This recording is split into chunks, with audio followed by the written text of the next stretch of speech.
ef ég hitti hóp sem með hugmynd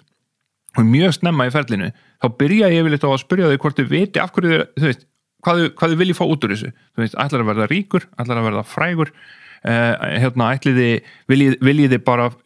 vinna við eitthvað sem ykkur finnst spennandi, þú veist, eða krefjandi verkefni, viljið þið vinna þú veist, bara með hvert öðru, þú veist, næstu 10 árin af því ykkur finnst gaman að vinna hvert með öðru og svo framvegis. Þannig að bara eru þið búin að velta fyrir ykkur hvað þið ætlið að fá út úr þessu og yfirleitt fólk ekki búið að því, það bara með einhverja hugmynd og einhvern veginn langar til að sjá hana verða veruleika en kannski ekki búið að pæla í þú veist, hvað vil ég, þú veist, hvert langar mig að fara. Gestur þáttarins Hjálmar Gíslason, sjálfur heiti ég Snorri Björnsson og þessi þáttur í boði Origo. Það margt skemmtilegt hægt að ræða við Hjálmar en það einmitt nákvæmlega það sem ég gerði í þessum þætti. Hjálmar hefur stofnað 5 fyrirtæki og selt 3 af þeim með ágætis hagnaði að eigin sögn. Þátturinn snýr þó ekki beint af sögu þessara fyrirtækja eða sölu þeirra. Hjálmar djúpur í frumkvöðlaheiminum og hefur verið tæknivæddur allt sitt líf. Það leiddi til þess að frumkvöðlar eða fólk með hugmyndir leita oft til Hjálmars til að fá góð ráð og Hjálmar miðlar þeim áfram í þessum þætti ásamt því að segja okkur frá sjálfum sér og hvernig hann fór frá því að rökklast út úr búð af feimni þegar hann var boðin aðstoð yfir í það að halda kynningu fyrir fullum sal í Hvíta húsinu. Hann einnig mikill tækni og fjölmiðla áhugamaður og við enduðum spjallið á yfirferð yfir tæknispár hans og hvernig tæknin bjó til áhrifavaldin. Ég kann Hjálmari bestu þakkir fyrir að koma í þáttinn en okkur gert mögulegt að koma honum áfram í eyru þín með okkar góðu kostendum. Ég sjálfur búinn að mýkjast mikið með aldrinum. Þegar maður var á 2-földu Smolov Junior hnébeyguprógrammi og að drepast í hnjánum alla daga, það var það cirka 4 sinnum í viku sem maður fór heim og skar niður banana í hálfan lítir af hreinu skyri. Það tók góðan klukkutíma að klára þetta en það hafðist. Í dag sagan önnur því íseiskýr með vanillubragði og dökkum súkkulaðisbæni. Crème brûlée bragði, kemur í fallegum umbúðum. Svo þarf ekki einu sinni lengur að skera banana niður í hreina skyrið því að Ísey án nýjast í flokki Ísey skyra sem fleirtalan af skýrum. Skýri. En Ísey skyr án viðbætt sykurs og sætuefna og einungis bragðbætt með ávöxtum. Kíkið á þetta allt saman en gera það fyrir mig, ekki taka 2 Smolov Junior hnébeyguprógramm í röð því skaðinn sem hljótið varanlegur. Rapunzel standa þétt við bakið á þættinum og þétt við bakið á öllu því sem heitir lífrænt. Þetta fjölskyldu fyrirtæki sem hefur sérhæft sig í lífrænni ræktun síðan 1974. Gæði matarins að sjálfsögðu algjört forgangsatriði Rapunzel en einnig lífsgæði bændana sem rækta matinn. Þess vegna settu þau á fót Hand in Hand verkefnið svo hægt væri að tengja hugmyndina lífræna ræktun við heiðarleg viðskipti. Ánægjulegt að hafa slíkan styrktaraðila og ánægjulegt að þeim takist þetta ásamt því að búa til svona bragðgóðar vörur. Ég nefni reglulega dökka súkkulaði þeirra og kókosmöndlu döðlusmjörið þeirra en þú getur líka pröfað hefðbundnari vörur eins og hafra, músli og hnetublöndur. Sjöstrand bjóða einnig hlustendum upp á 10% afslátt af lífræna hágæða kaffinu þeirra. Ljúfengakaffið sem situr með mér við podcastborðið í hverjum einasta þætti á 10% afslætti með kóðanum Snorri á sjöstrand.is. Hér ég að brjóta alla reglur og drekka topp með límónu og sítrónubræði í auglýsingu fyrir kók án sykurs. Málið bara að þetta ekkert eðlilega góða toppur og ég var að drekka hann hvað sem og ég elska þessa kolsýrðu drykki í dós svo ég var bara að leyfa þessu að læðast með en það breyti því ekki að kók án sykurs hefur hlotið andlitslyftingu bæði að innan sem og utan. Kók án sykurs komið í nýjar umbúðir og með nýtt uppfært bragð og mögulega besta kók í heimi. Ein leið til þess að komast að því og það að smakka. Smakkaðu kók án sykurs með pítsu að sjálfsögðu því að þú getur alltaf farið inn á dominos.is eða Dominos appið og valið eina af 3 tríó pítsu mánaðarins og hent inn einu kók án sykurs með í pöntununa. Í hverju mánuði eru 3 stórar pítsur á matseli á 990 krónur og það þarf engan að samfara sem kann góða pítsu að meta að þetta tilboð gott eins og pítsunar frá Dominos eiginlega gott til að standast fristingunum. Dominos.is eða Dominos appið. Setjum þáttinn á stað. Hjálmar Gíslason, gjörið þið svo vel. Geturðu aðeins farið yfir mig út af þú ert ekkert menntaður í tölvunafræðin eitt sérstaklega eða hvað? Nei, ég það ekki. Ég segi stundum í ganni að aðsta prógrammi sé ágætis bílpróf en það svona, já, ég fór í gegnum menntaskóla og síðan fór ég reyndar í byrjaði í tölvunafræði í háskólanum en síðan var ég komin í það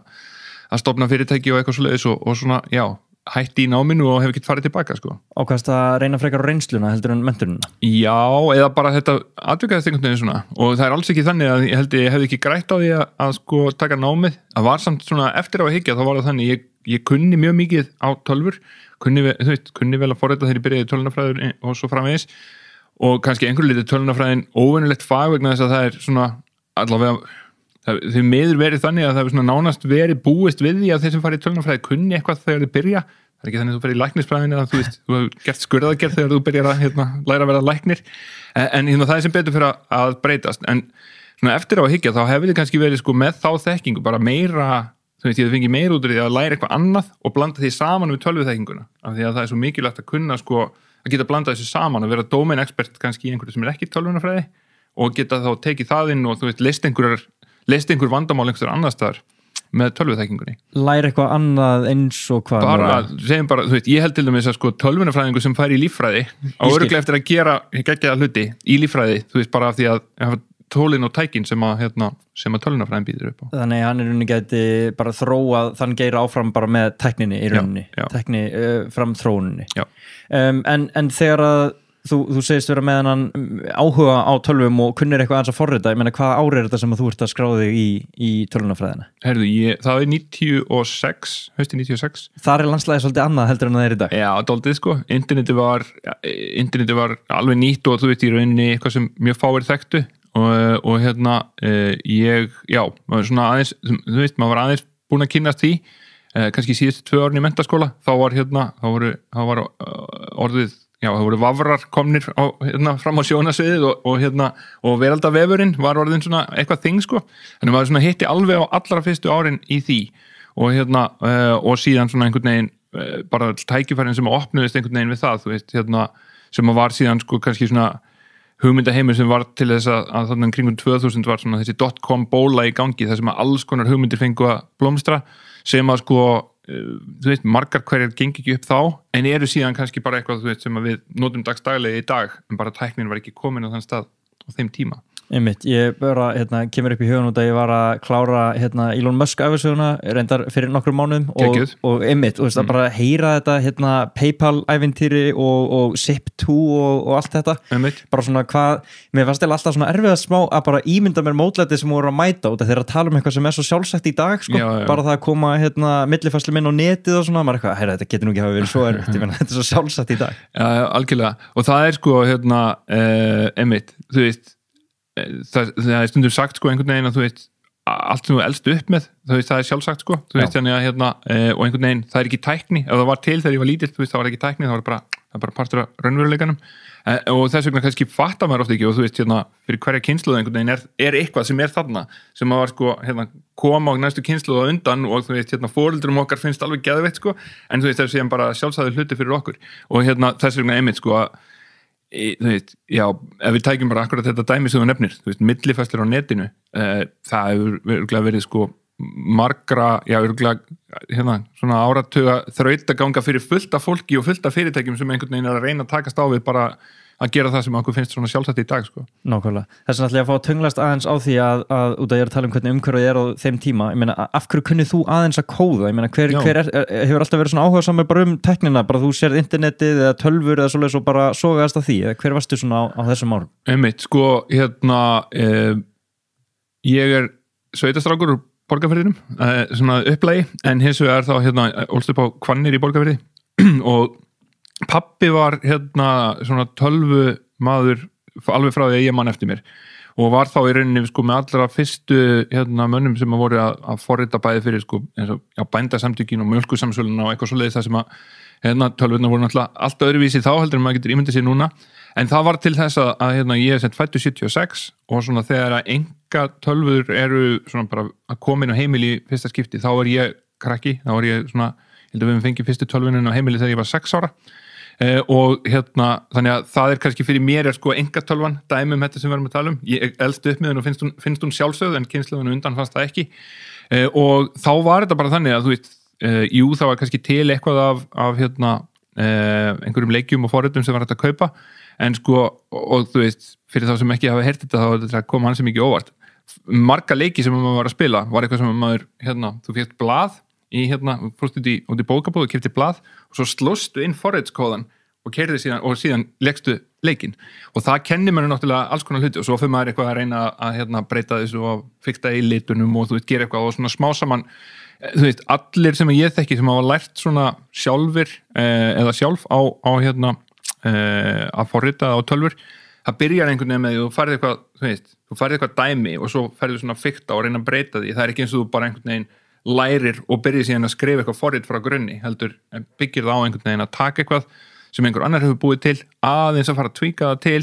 svo meira og svo smá saman læri maður, þannig að þetta verður svona fyrir að liggja beint við manni. Einmitt, og kannski svona fyrir mína kynslóð þá held ég að þú eru samt ekki að fullir það, en það kannski á þetta svolítið heima inn í vefsíðugerð, að vera með eitthvað svona CSS injections eða ekki, það sem algjörlega, að fá eitthvað fikt í svoleiðis. Nákvæmlega, og þú veist það sem að einmitt gerir það svo það var mjög gott dæmi, vefurinn það sem gerir svo auðvelt að læra á hann er að það er alltaf hægt að skoða kóðana bak við síðun, en það er alltaf að sjá hvernig verið að gera eitthvað sem að þú sérst fyrir fram að því í brásetnum, þannig að það er akkurat þetta bara svo, mikilvægt að hafa dæmi, geta aðeins fiktað í þeim og þannig verður þekkingin til sko. Og hvað veldur því að þú ákveður bara að fara og stofna þitt eigið eða byrja bara að gera frekar heldur en að halda fram að læra? Hvað, varstu með svona góða hugmynd og varst bara framkvæmuna? Já, þetta var náttúrulega allt saman bestu hugmyndir í heimi sko. Þetta var, ef við kannski brúum aðeins söguna þarna, sem þetta kemur engatölvin á heimili þarna þegar ég er svona 6-8 ára og maður fyrir að skrifa einhverja skrifa upp einhverja leiki úr einhverjum magasínum og leika sér eitthvað með það. Síðan svona bara, þú veist, fannst mér þetta alltaf gaman, ég var samt mjög, aktív krakki líka, þú veist, var ég mikið í íþróttum og hélt, þú veist, einhvern veginn að það ætti aldrei fyrir mér að liggja að vera, sko, í einhverju skrifstofustarfi, en var svona einhvern veginn alltaf að fikta í tölvunum on the side, og þá einmitt að forrita og þú veist, náttúrulega hæg heimatökin, auðvelt að fara til pappa og svona biðja aðstoð og hann fylgdist vel með þessi þróunin í þessu öllu saman. Og ég svona sem bara man ekkert nákvæmlega hversu miklum tíma maður var verið þetta svo framvegis, en ég prófaði sem þetta þegar ég var 14 ára með mig, þá bjó ég til leik og prófaði að bjóða hann til sölu í gegnum eitthvað íslenskt tímarit sem að kom út þá og þeir drefiðu held ég diskettum með tímaritinu á þeim tíma og komið sér þarna inn og þú veist, fólk gæti sendt pening og fengið einhverja stærri útgáfa af leiknum og það er svona, þú veist, ég fekk einhverja 500 kalla fyrir það og það svona kveikti svolítið í mér að það er hægt að búa eitthvað til, þú veist, ég hef næga þekkingu til að búa eitthvað til sem einhverjum finnst verðmættu til að borga fyrir og það held ég að hafi svona kveikt í mér með þetta. Síðan gerist það sem sagt í gegnum þú veist, menntaskóla, þá náttúrulega eins og ég sagði áðan, þú veist, vefurinn er að koma, það er rosalega mikið, þú veist, að gera svona í tölvu geiranum bara og maður er að sjá hugmyndir, þú veist, kvikna bæði á Íslandi og líka bara náttúrulega út allan heim, bara hvað er hægt að gera með tölvutækninni, með webnum og internetinu og svo framvegis og það er kannski svolítið svona það sem sogar mann inn í að, þú veist, vera bara að búa til hluti, þú veist, mér varst miklu meira gaman að þegar ég var í náminu þarna fyrstu önnina þá var ég miklu meira bara, þú veist, að forrita eitthvað sjálfur og reyna að búa eitthvað til heldur en að gera það sem átt að gera í skólanum, sko. Þannig að, og það var til þess að já, við vorum 4 félagar í háskólanum, bjuggum til sem sagt, það sem að leikjapakki í Lónadón, sem að var svona, voru einfaldir aðalega orðaleikir, hugsaði bara einhverja krossgatuleiki og eitthvað svoleiðis. Þetta hafði aldrei verið gert á íslensku áður. Flest af þessu voru leikir sem voru til annars staðar. Hver er eiginlega markhópurinn? Hversu margir geta spilað þessa leiki? Hvað eru margar tölvur inn á heimilum landsins á þessum tíma? Þarna eru tölvur að verða komnar inn á öll heimili, sko. Þannig að þetta er, þú veist, þetta er þá 97 sem við erum að selja þetta. Og þetta var sem sagt svona til þess að stytta þá sögu pínleiti, þá var þetta sem sagt næst söluhæsti leikurinn á Íslandi 1997 á eftir Championship Manager 2 sem var sem er ekki ennþá verið að gefa út Championship Manager. Já, hlýtur að vera svo. En allavega, það sem er einhvern svona fótboltaleikur og og þar er sem sagt já, það er náttúrulega kveikti ansi mikið í manni og þá einhvern veginn, við vissum náttúrulega ekkert business, við kunnum ekkert að markasetja þetta og þú veist, hefðum örgulega getað verðlagt þetta öðruvísi og fengið einhvern veginn meir út úr þessu en þetta var hins vegar alveg bara nóg til þess að við vorum 3 af okkur 4 vorum í fullri vinnu við þetta fyrirtæki og tókum síðan á okkur einhverja vefsíðu gerð og fórum að gera einhverja hluti og það bara svo gaman að einhvern veginn vera eigin herra og ráða sínum eigin verkefnum og vera alltaf að gera eitthvað ógeðslega skemmtilegt, sko. Þannig að með þína þekkingu þá fórstu frekar út í það að búa eitthvað til og reyna að búa til fyrir viðskiptavinnum frekar heldur en að viðskiptavinnun verður að biðja þig um að gera eitthvað. Þú varst ekki ráðinn inn sem forritar einhvers staðar. Var það svolítið skýrt í þér strax að þú værir svolítið að fara bara gera þitt eigið og vera þinn eigin herra eins og þú segir. Já, sko, ég var einmitt að hugsa þetta bara í vikunni, ég held að það bara gleymst einhvern tímann að segja mér að þetta væri ekki hægt, sko. Þú veist, þannig að það bara, þetta bara einhvern veginn, þetta bara gerðist og ég pældi ekkert sérstaklega í því að þú veist, það væri miklu venjulega að fara og ráða sig einhvers þær í vinnu eða eitthvað, ég var bara komin þarna, þú veist, einhvers staðar upp úr 20 og það var bara það sem maður var að gera, sko. Ok, og núna í dag, bara, ég ætla ekki að hraðspóla svona hratt, en í dag er verið að leita mikið til þín og fá ráð bara nýsköpun og startup bransan eða sprótafyrirtækja bransan, ef svo má segja. Getur aðeins sagt mér hvað gerist á þessum árum, datamarket og klikk,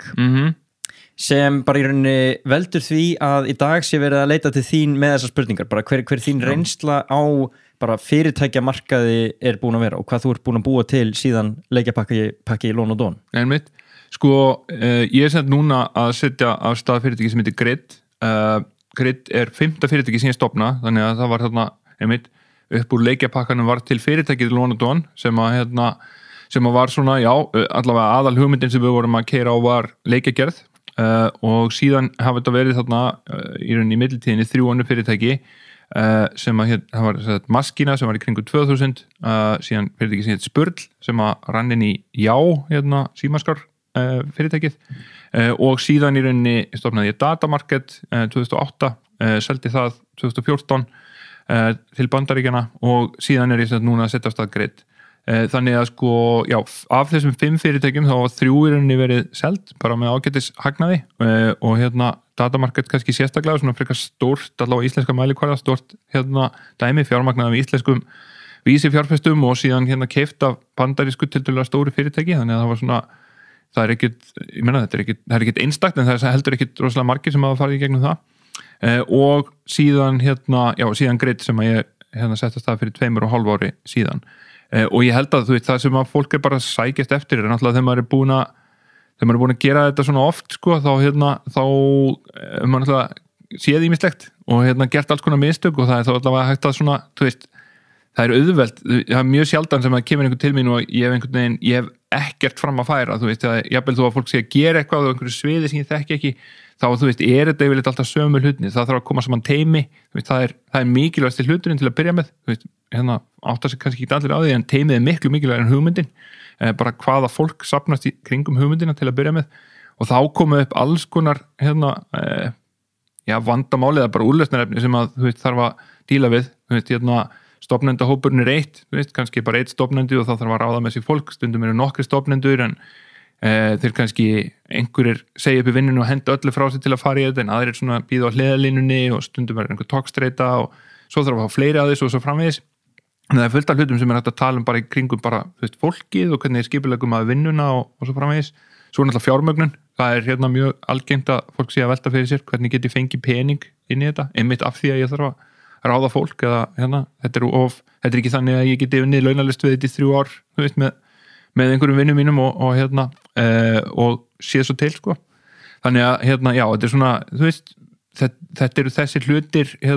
teimið, fjármögnun markaðsetning, bara þú veist, það gleymist oft sérstaklega fyrir svona tækninördum eins og mér sko og það tók mig, ég vona að ég sé svona komast sirka bát á réttaslóði núna en það tók mig allavega 5 fyrirtæki að fatta hvað maður þarf að hugsa mikið bara hvernig á eiga viðskiptavinir að heyra af vörunni og síðan hvernig ætlum við að selja þeim vöruna að það er eitthvað sem þarf að byggja inn í rauninni helst alveg frá fyrsta degi. Já, það er oft, ég geti trúa að þeir sem eru svona bak við tjöldin, þeir fyrirlíta oft þetta skref. Já, og halda einhvern veginn, sko, það er mjög ríkt í fólki að þú veist, það sé með svo góða hugmynd og svo góða vöru að hún er bara eftir að selja sig sjálf. Já, einmitt, bara word of mouth og bara spyrst út hvað er gott. Já, og þú veist, það getur alveg gerst, en það gerist næstum því alveg örugglega ekki af tilvíðin. Það gerist vegna þess að þú byggir vöruna með ákveðnum hætti, þú selur hana með ákveðnum hætti, þú talar þú til dæmis bara það, eitt af því flóknast og oft fyrir tæknifyrirtæki bara að lýsa því hvað þeir eru að gera. Þú veist, bara hvað er það nákvæmlega sem varan leysir og fyrir hvern. Og það verður ekkert, ég get alveg bara fullist það að það er ekkert sem fer einhvern veginn sko svona sem dreifist bara á orðsporun einu, word of mouth eins og þú segir, nema að þú sért þau sé að endurtaka einhverja línu, einhverja setningu, eitthvað value proposition sem að þú hefur settið yfir og smíðað. Einmitt. Má ég spyrja það eins bara út í þennan feril 5 fyrirtækja hvar á hvaða tímapunkti áttar það á því að þú væri bara að gera eitthvað sem væri eins og þú sagði kannski ekki einstakt en nokkuð stórt, ég meina þú ferð út til Boston býr þar 2012 til 2018 og það er komin í smá suðupott bara tækni framþróunar og það má líka kannski nefna að öll þessi fyrirtæki sem þú komið að eru öll tækni fyrirtæki sem má segja. Allt saman hugbúnaða fyrirtæki. Ég veit ekki, ég er ekki einu sinni alveg 100% viss að ég sé þar ennþá en jú, þú veist hvað við segja, fyrstu sko mér fannst ég vera rosalega mikið í suðupottinum bara strax með annað fyrirtækið, þú veist með Maskínu sem var við vorum að eins og ég sagði kringum 2000 og svona það sem við vorum kannski það sem við vorum mest að vinna í var markasetning fyrir farsíma, það kann að hljóma klikka það hefur verið gert á þeim tíma, við vorum þá aðalega að gera það í gegnum bara SMS skilaboð að það var einhver sömur sem var alltaf hægt að kaupa frostpinna eða kókflösku, það var eitthvað svona kóði sem átti að senda inn með SMS og það fjöktu kannski einhvern vinning, það var eitthvað sem að kyrta á tækni frá okkur, þetta er 2003-2004 kannski sömurinn þar, eitthvað í kring og þá einhvern veginn sko, þá var maður svona svolítið að tala við, þú veist, eitthvað merkilegt fólk í útlöndum og þú veist, fengum fjármögnun frá útlöndum og svo framvegis og þá fannst manni þetta að vera svona, að vera einhvern veginn frekar framalega í þessari þróun en síðan kannski bara aftur þú veist, núna með, einhverju leiti með datamarket og klálega með grid, þú veist, þá svona finnum maður að maður er að vinna í einhverju allavega, þú veist, það er ekkit margir sem er einhvern veginn, sko, þú veist búin að hugsa meira sviðið, þú veist, akkurat sviðið sem við erum að vinna og heldur en, sko, ég og fólki í kringum mig, þannig að þetta svona kemur einmitt bara með tímanum og það kannski, sko kemur manni stundum á óvart einhvern veginn hvað á endanum það er lítill heimur sem einhvern veginn sko hlutirnir eru að gerast í, þú veist, það er maður náttúrulega sérhæfið sem meira, að það eru, þú veist, það eru kannski bara 10-20 manns sem að eiga, þú veist, eða svona eru einhvern veginn að leiða, þú veist, umræðinu eða leiða þróunina á einhverju sviði. Og á einhverju sviði sem er þá, þú hefði kannski haldið að vera miklu stærra. Já. Og eins og hvað þá, er það að upplega þetta núna með grid? Eða? Já, þú veist, bara við erum, svona það sem við erum að gera hjá grid er að við erum að reyna að gera það bara auðveldara fyrir, bara venjulegt fólk að vinna með gögn og tölur. Og það er svona bara á sviði, hvað maður segja, gagnaframsetningar, gagnavinnslu og kannski sérstaklega þegar þú ferð að tala gagnavinnslu sem að svona ekki sérhæft, sko, ekki fyrir einhverja sem að þú veist þurfa beinlega að læra á einhver tól til þess að gera það, heldur bara ég þarf bara að búa til graf, þú veist, hvernig ger ég þetta að það er ekkert, þú veist, þetta er aftur kannski 10-20 mann sem að leiða allavega svona umræðuna, sko, þú veist, eiga leiðandi hugmyndir á sviðinu. Einmitt. Þannig að þú er kannski í rauninni inn á bara, að þessi suðupottur er ekki gigantískur og heimurinn er kannski aðeins minni bara en maður hefði haldið. Já, eða kannski bara meira fragmentuð þegar síðan er eitthvað annað svið það sem eru 10-20 sem leiða það áfram og svo þú tekur til dæmis bara allan tæknigeran þá er þetta mjög stór hópur og þú veist mis áhrifa mikil svið, sko. En þú sást samt núin til þess að fara út á sínum tíma? Já, sem sagt með datamarket sem var stofnað hérna á Íslandi 2008 þá þar vorum við að búa til hugbúnað sem að var að safna saman tölulegum gögnum eins og þeim sem að Hagstofan gefur út eða Seðlabankinn eða það var svona gögn sem snúa að bara, hjálpa okkur að skilja umhverfið í kringum okkur, hvernig er efnahagslífið að ganga, hvernig er mannfjöldin að þróast, hvað er mikil eftirspurn eftir, þú veist, þessari vöru eða hinni og svo framvegis, að safna þeim öllum saman á eitt stað, gera fólki kleift að leita í þeim og sækja þau til að vinna úr þeim. Eitthvað sem maður hefði haldið að væri mögulega búið að gera þegar þið birtaðu eða hvað? Já, sko, það sem í rauninni gerist er að hver aðili, segjum bara Hagstofan, birti gögnin með einum hættu en með eitthvað kerfi sem að maður þarf að læra á til þess að sækja gögnin þaðan og þú þarft þá að vita líka að þú þarft að fara til Hagstofuna til að sækja þau gögn og svo er eitthvað markaðsrannsóknar fyrirtæki sem að rannsakar neytendahegðun og það, þú þarft að vita að þú þarft að fara þangað til þess að sækja þau gögn og þau birta gögnin einhvern veginn allt öðruvísi og það sem við vorum að gera, við vorum að toga öll þessi gögn saman á eitt stað, fara á eitt stað og leita í þeim öllum og samræma þau þannig að þú fékkst þau í gegnum okkur þá var formatið alltaf það sama. Þú varst ekki að fá PDF-skjal einhvers staðar þar sem þú þurftir basically að slá upp tölurnar aftur eða Excel-skjal frá þessum eða eitthvað vefkerfi frá þeim þriðja. Heldur að gera það í rauninni auðveldar eins og við sögum, auðveldar að finna og síðan skilja gögnin sem var verið að birta. Þannig að þegar mest lét þá vorum við tengd 250 gagnaveitum og vorum í rauninni eini staðurinn þar sem var hægt að leita og sækja þessi gögn á einum stað. Ok, og fyrir ekki, þú leitar út sem Já, sagt? þannig að þetta stofnast þetta á Íslandi og við svona prófum þetta svolítið hér og hérna datamarket var svona svolítið áberandi hérna kannski sérstaklega kringur hrunið, kom svona óvænt eftirspurn eftir hérna skilja efnahagslífið og bankana og eitthvað svoleiðis sko. Bara frá almenningi? Já, og hérna, þú veist, já, eitthvað sem að, þú veist, miklu almennari í rauninni, miklu almennari áhugi á því sem við vorum að gera heldur en við áttum vona þegar við fórum að stað vegna þess að þetta er náttúrulega svona, þú veist, gagnanördar heimsins eru miklu færri heldur en aðrir þannig að hérna, já, þannig að það svona mótaði pínulítið hvernig við nálguðumst þetta síðan 2012 þá 2011 þá fannst okkur við hafa eitthvað fram að færa sem að væri ekki bara fyrir Ísland heldur fyrir hérna stærri markað og þá Bandaríkja markaður svona bara stærsti enskumælandi markaðurinn, liggur svolítið beint við og þá sem sagt fór ég að undirbúa flutning til Bandaríkjana og ástæðan var svo að varan sem við vorum að selja var einmitt vara sem var seld, þar að segja að þetta var ekki vara sem var þannig að fólk, við getum treyst á sko bara rafræna markaðssetningu, fólk myndi finna hana og þú veist sjálfsettin kreditkorta upplýsingarnar sem er pínulítið það sem við erum að gera með greitt núna, heldur er þetta vara sem er seld fyrir sko svona allavega þegar við vorum úti í Boston, þá vorum við eldast við að selja kannski samningar sem voru nokkur $100,000 í hvert skipti og þá þurfti maður einfallega bara að fljúga á fund og hitta fólk og tala við það og hérna mynda samband og það tók kannski sko 6 mánuði að landa sölunni. Þú sjálfur gekkst í þetta verk? Já, ég gerði það og ég réð með mér fólk út í Boston til þess að vinna í því en það, að gera það frá Íslandi þú veist, hérna, það hefði ekki þú veist, bæði bara er það miklu dýrara og það er líka bara einhvern veginn, það verið ekki með presence í Bandaríkjunum, þú veist, það hefði ekki fungerað, sko. Ok. Hvernig endar í Hvíta húsinu? Já, herðu, það var hérna einmitt, þetta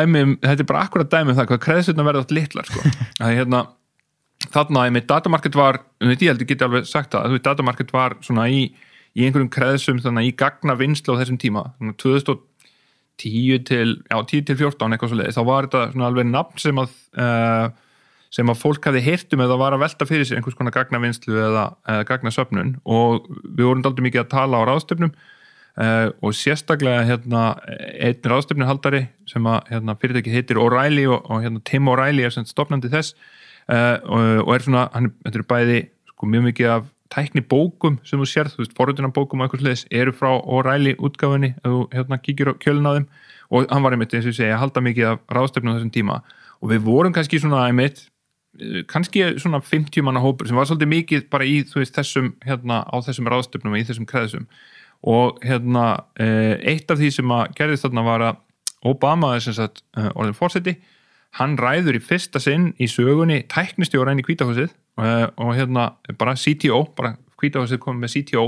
sem er hérna venjulega staða sem er bara til í stórfyrirtækjum og sá er sem sagt ákveður að hjóla í það að hann vilji hérna opna orkumarkaðin í Bandaríkjunum þannig að gögn orkuneystu, bara gögn í bara orkugeranum yfir höfuð verður miklu aðgengilegri með einhvern veginn sko þá hugmynd eftir þessum gögnin eru aðgengilegri og fleiri geta hort á þau og fleiri geta greint þau og skoða þau, það komi fólk á auga á fleiri tækifæri og það verður til meiri nýsköpun og svo framvegis sem er hugmyndafræði sem ég trúi mjög sterkt á og hérna Tim O'Reilly sem þetta er hérna vinur tæknistjórans og hann stingur sem þetta upp á einhverjum 20 manns til þess að koma í einhvern svona think tank það hvað er hægt að gera með orkugang í Bandaríkjunum. Við hittumst í hérna Stanford háskóla í 2 daga og hérna bara hérna gefið flottur hópur og skemmtilega pælingar og svona og hérna við sem sagt í rauninni teldum hann bara fram, við viljum bara gera datamarket fyrir bandarísk orkugögn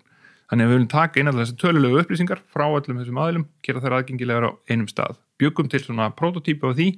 og er síðan sem sagt boðið sem ein af kannski 10-15 hugmyndum til þess að koma að kynna það í Hvíta húsinu 2013 minnum við, þannig að það var hérna, já það var sagan bak við það. Kekja, og ástæðan fyrir að mér langar að fá að heyra þessa sögur frá þér er út af því að núna nýlega þá skrifaður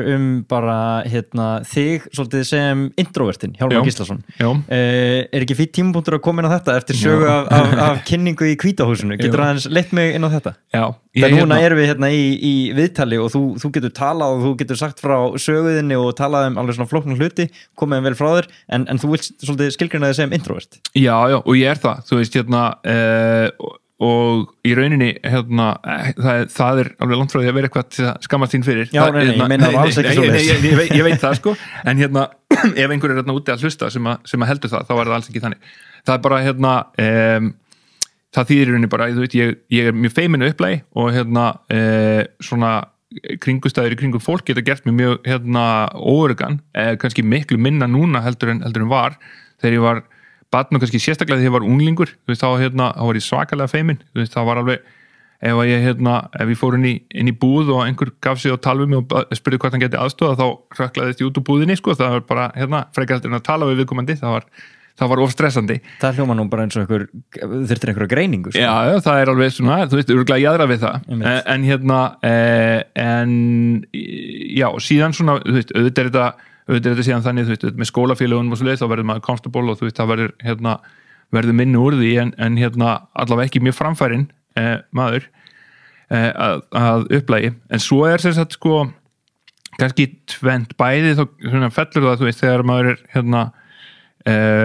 uppafið á ferlinum eins og við vorum að tala áðan, þetta er aldrei mikið bara sko, setja einhvers staðar og forrita og ég er bara hardcore í því að forrita, eins og ég sagði, við vorum 4 3 okkar voru forritarar og ég var alveg sko allavega klárlega ef ekki leiðandi þá allavega alveg á kafi í því að vera bara búa til forritin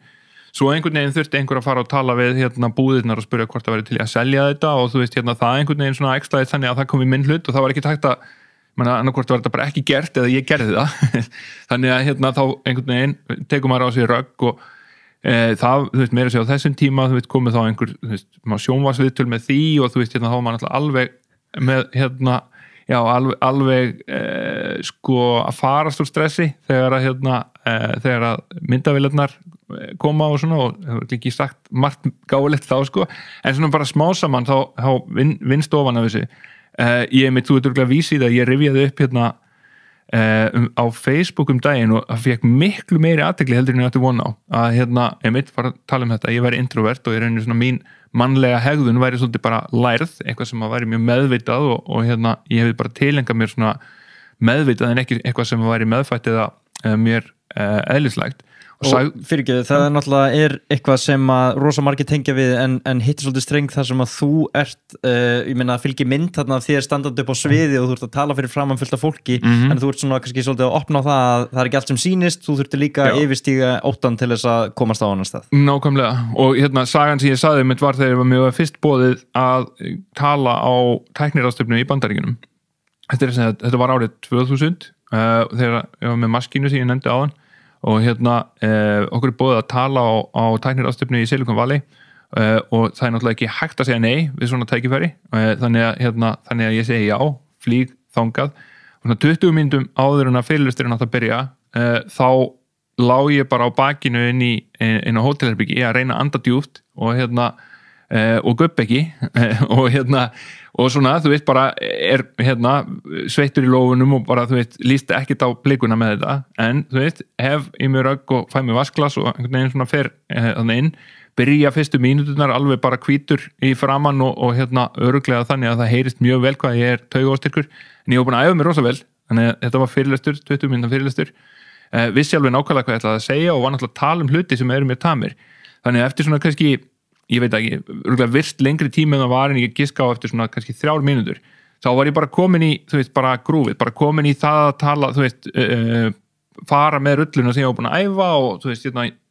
náttúrulega hlutir sem ég var búin að hugsa svo mikið að ég alveg geta talað það án þess að þurfa einhvern veginn að vera með það eftir, þannig að svona undir lokin þá var ég meira að segja bara svona aðeins bara að improvisera og bara líða ágætlega svo er einhvern veginn bara síðasta glæran búinn og þá sé ég allt í 250 manns í salnum og þá bara hljópi út sko. En af hverju heldur að þetta veki meiri athygli en þú bjóst við? Ég held að þetta eigi við miklu fleiri heldur maður heldur. Ég til dæmis fekk sko bara endurgjöf á þennan pistil frá fólki sem sagði, þú veist, ég líka, sem að mig hefði aldrei grunað að væri, þú veist, einu sinni sko í fyrsta lagi að myndi skilgreina sem introvert og í öðru lagi að það væri einhvern veginn sko taugaóstyrt, þú veist, þú veist, það voru þarna forstjórar og framkvæmdastjórar í banka og þú veist, alls konar fólk sem að þú veist, maður lítur upp til og sér í fjölmiðlum jafnvel, sko, í hverri viku og er einhvern veginn bara, já, ég var bara þarna líka, sko. Þannig að ég hugsa að það hafi, sko, og það var ekki það sem vakti athyglina, það sem ég held að það sé hins vegar merki er að það miklu stærri hópur en úti heldur en maður heldur sem að svona en þú veist, verður síðan að þú veist, hérna fólkinu sem að við sjáum í kringum okkur og lítum upp til og höfum ekki hugmyndum að hafi nokkuð tímann þurft að glíma við þetta. Einmitt. Og síðan náttúrulega skalast þetta, ég menn eins og fyrir þig að standa upp á okkur sviði eða tala í hvítahúsinu, maður svona, ok, hann er ekki skrítið hann svitnaði þessi lóunum við það, en síðan þetta bara mögulega, þú veist, mismunandi skref fyrir fólk, eins og bara mæti vinnuna eða veri kringum fólk, eins og þú talar sko, að vera að spyrja hvort að má bjóða þér aðstóð í búðinni. Það var bara nógu mikið álag fyrir þig á þeim tíma. Já. Þannig að kannski eru margir að tengja við að halda bara að þú sért komin á þann stað að bara ekkert mál fyrir hann að stíga upp á svið en þú ert kannski bara búin að þurfa að vinna mikið fyrir því. Akkurat. Og sko, þetta er líka komfortið er mjög mismunandi eftir í hvers konar kringumstæður þeir eru. Þú veist að stíga upp á svið á tækniráðstöfnu, þar finnst mér ég bara að vera á heimavelli og þú veist, get alveg gert það jafnvel á þess að það sé svakalega mikil undirbúningur á bakvið það. Mæli hins vegar ekki með því, þú veist, það verður alltaf betra, þú veist, það verður alltaf meira gaman að hlusta á mann ef maður er búin að undirbúa sig vel og veit hvað maður ætlar að segja. En þú veist, á móti, þú veist, fjölmenn veistla í einhverju sko fjarskildu fjölskyldubóði, þú veist, ég var alveg jafn feiminn þar, eða kannski ekki jafn feiminn og ég var þegar ég var unglingur, en þú veist, það er ekkit eitthvað uppáhalds kringumstæðuna mína sko. Ég skil, þú ert ekki að fara að starta fjöldasögnum þar? Nei. Ok. Þegar að þú hættir ég meina, hvernig endar Datamarket og Klikk, hættir eða sko, selur þig frá þessu? Datamarket er selt til Klikk sem er upplæði til sænst gagnagreiningarfyrirtæki 2014. Ég tek þar stöðu sem framkvæmdastjóri vöruþróunar og verð svona millistjórnandi í frekar stóru fyrirtæki og það var svona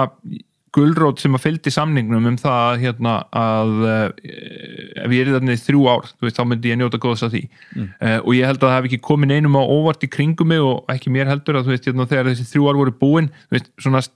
ég læriði helling, mér fannst þetta alls ekki leiðilegu tími en það er svona kýttar alltaf að gera eitthvað nýtt og gera eitthvað sjálfur frekar heldur en að vinna fyrir einhver aðra. Þannig að þegar að þegar þessi 3 ár voru búin, þá er ég svona búin að máta nokkrar hugmyndir sem að núna er orðin að greitt er ein af þeim og svona á þeim tíma sennilega, ég hef verið búin að ákveða að það væri svo sem ég myndi allavega vilja skoða dýpra á þeim tíma. Þannig að í byrjun árs 2018 þá segi ég sem sagt upp þar,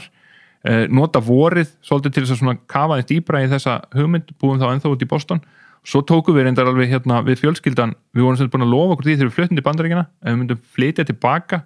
þá myndum við fara lengri leiðina heim, myndum við fara í kringum hnöttin og við hefum sem sagt á þessum tíma hafði veit 6 ára gutta og í apríl 2018 þá tökum við hann skólanum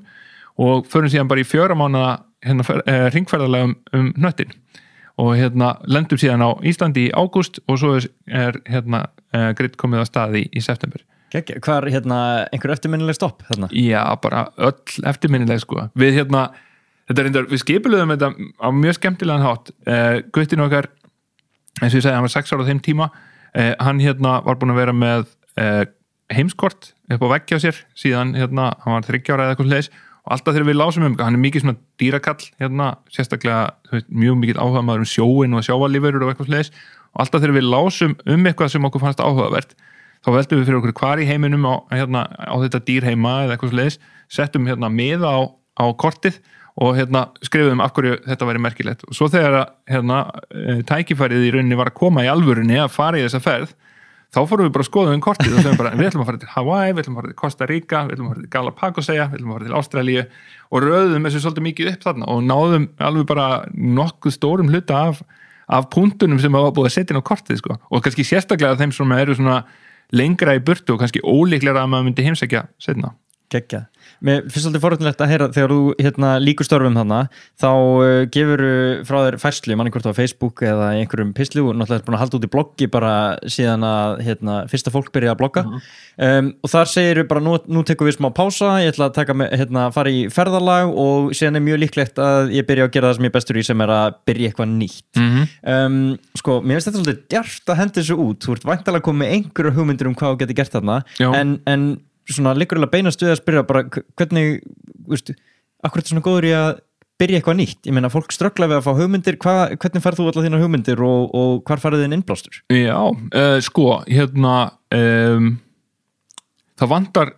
mér hefur aldrei vantað hugmyndir en ég ætla bara að segja aftur þess að ég sagði á að hugmyndin í rauninni ótrúlega lítill hluti af þessu. Það góður hópur sem að tekur sér saman með bara svona meðalgóða hugmynd á alveg örugglega eftir að gera betur heldur en sko slæmur hópur með bestu hugmynd í heimi. Þannig að þetta er eitthvað kombo, auðvitað þarf að vera einhverstað góð hugmynd í kjarnan en hún er kannski sko 1% af verðmætunum sem á eftir að verða til, ekki 90% eins og sumir halda. Þú veist þetta gengur allt út á hugmynd og oft eru svona sögurnar sem eru búnar til í kringum sko fyrirtæki að þú veist þegar við bara einhver fengið svo frábæra hugmynd og það hefur verið hugmyndin sem hafi verið svona verðmæt en það er svo margt sem gerist frá því að hugmynd kviknar og þangað til að það er orðið að einhverju sem að bæði þú veist teimið og bara hæfileikarnir og svo framvegis en svo oft líka bara svakalega mikil heppni bæði bara hitt á réttu tímasetninguna. Þú veist, ég hitt einu sinni mann sem sagði að það var fundið upp Twitter 1984, þú veist, það var gerði eitthvað sem að leit mjög mikið út eins og Twitter á netinu í MIT háskóla í Bandaríkjunum og allir nemyndunir gátu notað þetta svona, þú veist, það gataði enginn, þú veist, það hafði enginn aðgang að þessu, þetta var bara í skólanum og svo framvegis, þannig að, þú veist, þetta var ekkert Twitter, en þú myndir lýsa þessu svona, hvað við segja, feature fyrir feature, þá var þetta ekkert ólíkt sko, þetta var sama konseptið, tíminn var ekki réttur, umhverfið var ekki rétt og svo framvegis og kannski líka bara að koma hlutunum á framfæri þannig að hugmyndir eru allavega ekki eitthvað sem að stoppa mig hins vegar sko, ef maður trúir á kenningunum að þú veist, maður þurfi 10.000 tíma til þess að vera góður í einhverju, þá er sennilega sko svona ekki margt annað sem ég hef sett 10.000 tíma í á æfinni en að stofna fyrirtæki og starta þeim. Þannig að sko, maður er búin að gera þetta áður og þú veit, ég hugsa að ég sé bara, já, þú veit, það er kannski bara fátt sem að mér líður bara betur með og mér finnst ég öruggari í, þú veist, einhvern veginn þeim farvegi heldur. Ég myndi ekkert vita hvernig ég ætti að haga mér ef ég ætti, þú veist, að fara að vinna hjá einhverju establisheruðu fyrirtæki, sko. Nei, þannig að þessar hugmyndir og ef við tökum bara dæmi vinsalar hugmyndir innan teknikirans, ég meina bara eins og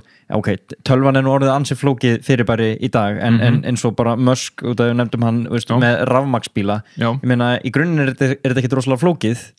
en síðan maður les hvað liggur á baki þá er þetta bara gríðarlega flókið ferli og mótar náttúrulega bara ég meina vöruna í heilsinni, hvað var að markasetningu og bara user experience, bara notenda upplifun og allt þetta.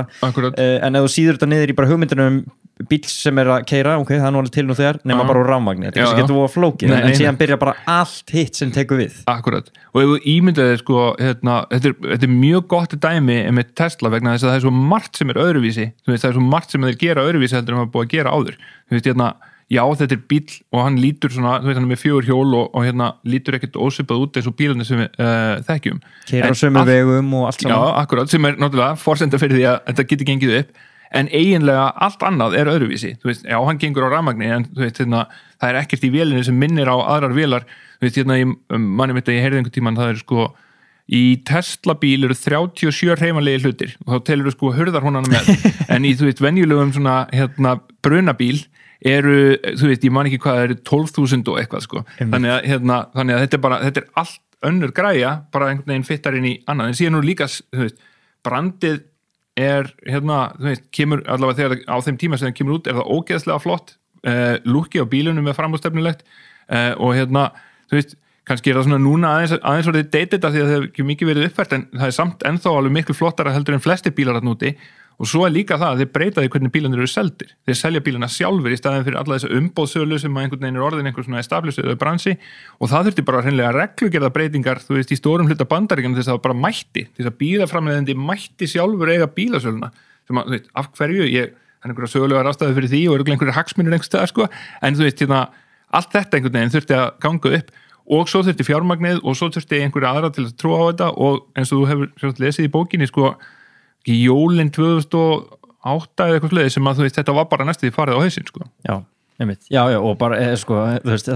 maður er að gera lítið úr því með að segja að þetta var næstu því farið á hausinn maður er svo settur vel inn í þetta í bókinni sko, þetta er svo skemmtilega saga. Akkurat. En þá með þig og þegar þú ert að stofna þessi fyrirtæki, ég meina hvernig velur þú þá og kannski þegar við snúum eins á því þegar fólk leita til þín eða langar að fá einhverja speki eða bera eitthvað undir þig, ég meina hvernig veit maður þá hvaða hugmynd maður á að elta ef að þetta er svona auðvelt að fá hugmynd hvernig á að bæta heiminn? Já, sko, þú veist ég veit ekki hvort að það auðvelt en ég held að sé, það allavega hægt að fara með hugmynd í gegnum ákveðin gegnum eitthvað test til þess að sko sjá hvort að hvaða farveg og nei, vegna þess að það líka ég byrja yfirleitt ef ég hitti hóp sem með hugmynd og mjög snemma í ferlinu, þá byrja ég yfirleitt á að spyrja þau hvort þau viti af hverju þau veist, hvað þau vilji fá út úr þessu, þú veist, ætlar að verða ríkur, ætlar að verða frægur viljið þið bara vinna við eitthvað sem ykkur finnst spennandi, þú veist, eða krefjandi verkefni, viljið þið vinna, þú veist, bara með hvert öðru, þú veist, næstu 10 árin af því ykkur finnst gaman að vinna hvert með öðru og svo framvegis, þannig að bara eru þið búin að velta fyrir ykkur hvað þið ætlið að fá út úr þessu og yfirleitt er fólk ekki búið að því, það er bara með einhverja hugmynd og einhvern veginn langar til að sjá hana verða veruleika en er kannski ekkert búið að pæli, þú veist, hvað vil ég, þú veist, hvert langar mig að fara og þetta býr oft til sko, umræður sem að bara, þú veist, kannski komist ekkert mikið lengra akkurat þar vegna þess að þetta er einhvern veginn svolítið grundvallar spurning, sko. Hún setur þig líka upp á ákveðna hluti, ef að hugmyndin er að, þú veist, sumar hugmyndir eru þannig að þú getur alveg búið þér til, sko, þú getur búið til lítið fyrirtæki og starfa við það næstu 20 árin í einhvers konar þjónustu eða lítilli framleiðslu á einhverjum einföldum hlutum eða eitthvað svoleiðis og bara haft, þú veit, fín laun upp úr því og verið bara hamingjusamur í því. Aðrar hugmyndir eru þannig og kannski svona þessi stereotypiska startup hugmyndir er þannig að sko hún er stór þannig að þú getur ekki gert hana bara einhvern veginn í frítímaðinum eða án þess að fá einhverja aðstoð þess vegna þarftu að fjármagnana til þess að geta fengið fleiri með þér inn í hana og borga þeim laun og síðan svona fer þetta í gegnum einhver fjármagnana stig og á þá mögulega einmitt potensiáli og því að bara virkilega breyta heiminum enn og aftur það skiptir máli hvort að þú ert að því vegna þess að þú vilt breyta heiminum eða vegna þess að þú vilt verða eins og ríkur eins og þú mögulega getur eða eitthvað allt annað, yfirleitt er þetta náttúrulega eitthvað bland af öllu þessu þannig að þetta setur svolítið svona upp pælingarnar eða hvað ég segja, setur upp svona fyrstu skrefin og þá getum við að fara að máta hugmyndi eins og sko er hugmyndin til dæmis ef þú kemur inn með eitthvað einfalt markmið eins og ég ætla bara að verða rosalega rík á hugmyndinu minni þá þarf hugmyndin náttúrulega að vera þannig að það sé svona líklegt allavega þú veist, það sé eftir að selja hana fyrir fullt af peningum eða selja hana fáum fyrir mikinn pening eða mörgum fyrir lítinn pening eða einhvers staðar þar á milli og þá fyrir maður að velta fyrir hvað er markaðurinn stór, hvaða samkeppnisvörur eru á markaðnum og svo framvegis þannig er svona hægt að einhvern veginn að máta vöruna og þannig á endanum er það í rauninni sem fjárfestar sem þú ætlar væntanlega þá að fá að borðinu hugsa, þeir hugsa í rauninni ég lærði einu svona fína þumalpettareglu frá fjárfesti sem ég vann með sem ég sagði það eru 4 T sem þú þarft að hugsa þetta er næstu eins og Jón Gnarr það eru 4 T sem þú þarft að hugsa það er teymið bara, og það er því fyrr sem að þú ert í þróunarferlinu því meira máli skiptir teymið það er bara, þú heyrir einhverja hugmynd en aðalegt að velta fyrir þér ok, þegar ég horfi í augun á þessu fólki sem ég er að tala við hef ég trú á að þau getur gert þessa hugmynd að veruleika hafa þau það sem til þarf hvað eru götin í þekkingunni hver er bakgrunnur þeirra hversu vel þekkja þau bara spacið sem þau eru að fara að vinna í og svo framvegis þannig að því minna sem er búið að vinna því meira skiptir bara teymið og fólki í kringum hugmyndina máli ég myndi segja sko fyrir fyrstu fjármögnun í einhverju svona típisku startup fyrirtæki þá er teymið 90% af því sem þetta horfa á þú getur jafnvel sko, ég veit alveg fjárfesta sem fjárfesta í teymum þó að mér finnst hugmyndin ekkert sérstaklega spes, þú veist, bara vegna þess að ég trú að teymið muni sjálft átta sig á því að þessi hugmyndin kannski ekki frábæru það þarf að breyta henni aðeins og snúin eitthvað til T nummer 2 síðan það sem að það upp á ensku thesis eða bara hugmyndin, þú veist hversu stóri markaðurinn, þú veist, hef ég trú að þetta sé vara sem að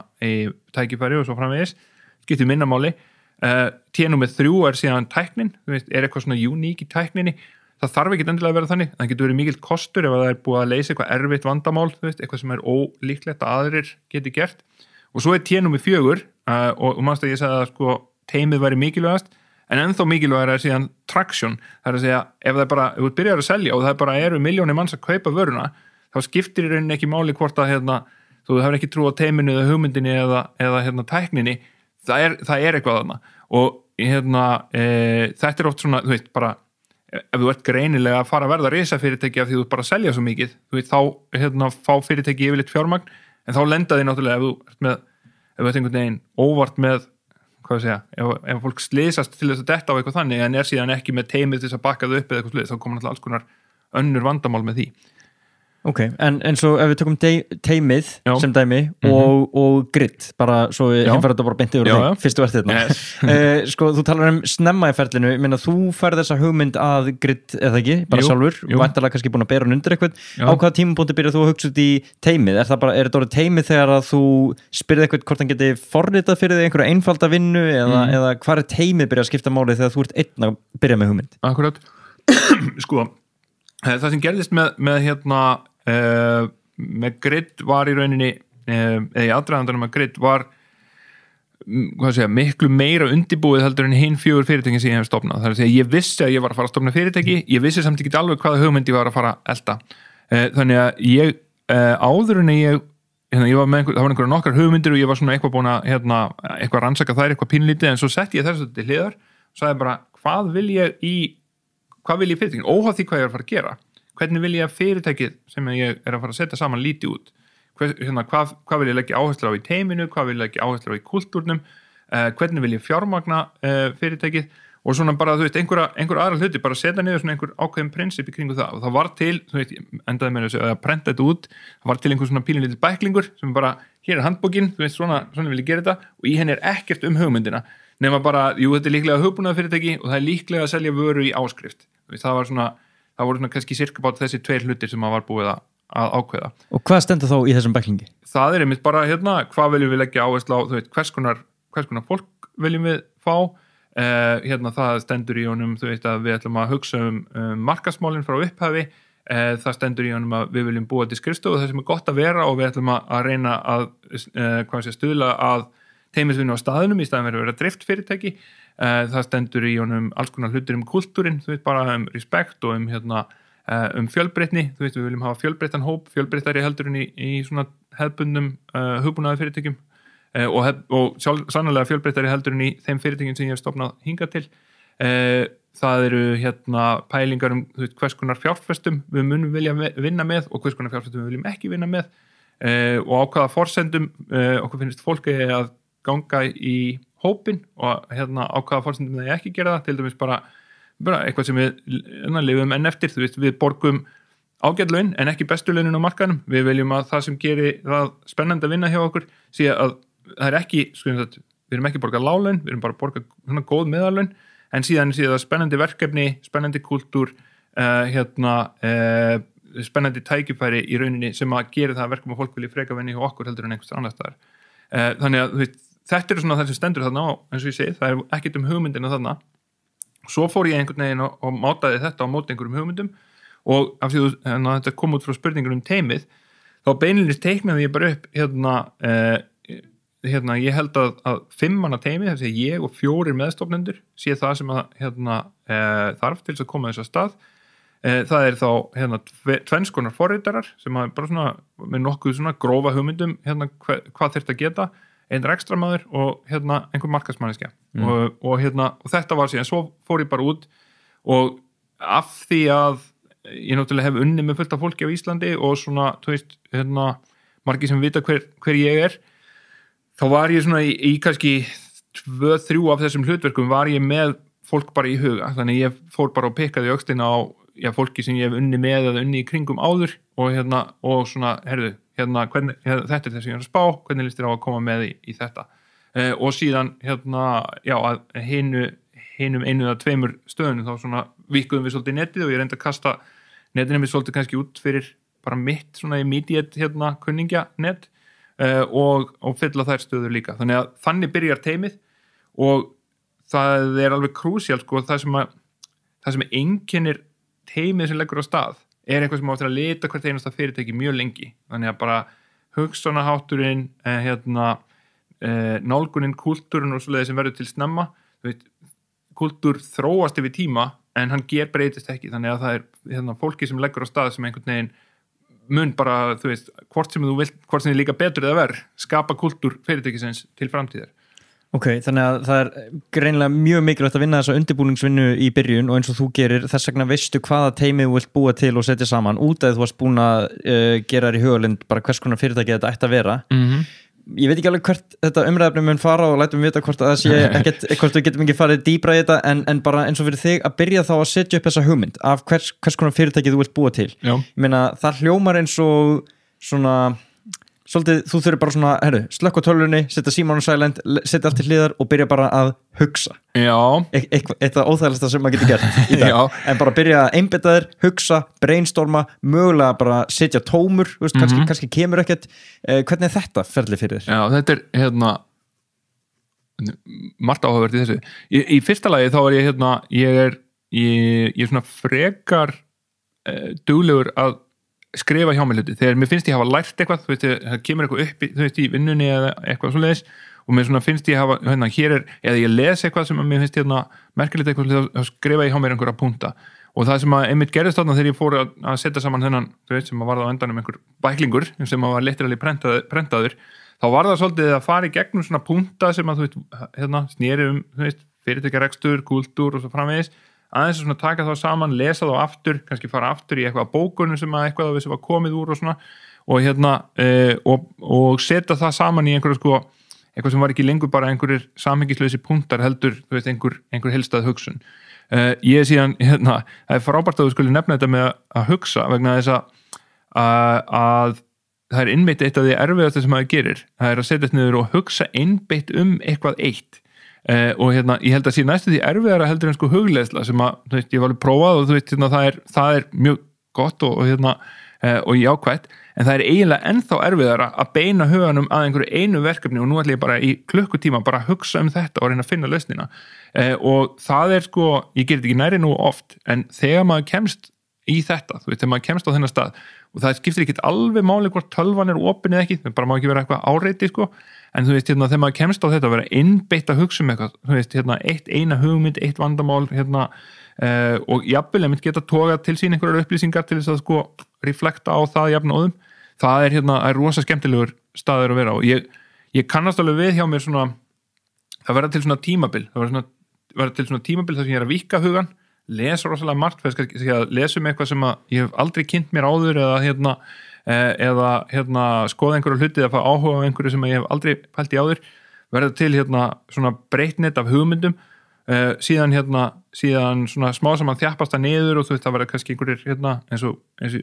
þegar ég var að stofna Grit, þetta voru á endanum kannski 2 hugmyndir sem voru svona svolítið að keppast athyglina og svo verður ein eftir og svo núna það sem ég er eina svolítið mikið bara, nú er þetta bara, við erum 28 manns og við erum búin að taka ábyrgð á fullt af peningum frá fjárfestum sem að við erum í rauninni með því að lofa að reyna að skila tilbaka með ávöxtunni við tíma að það má ekkert vera eitthvað að trufla það, þú veist, ég má ekkert vera einhvern veginn að pæla í einhver allt öðru, maður náttúrulega passa að hafa frítíma og leyfa huganum og líkamannum að hvílast og allt það en þú veist, ég má ekkert vera að pæla í einhverjum öðrum hugmyndum eða þú veist, eitthvað, og þannig ég er að reyna bara að fækka verkefnum, fókusa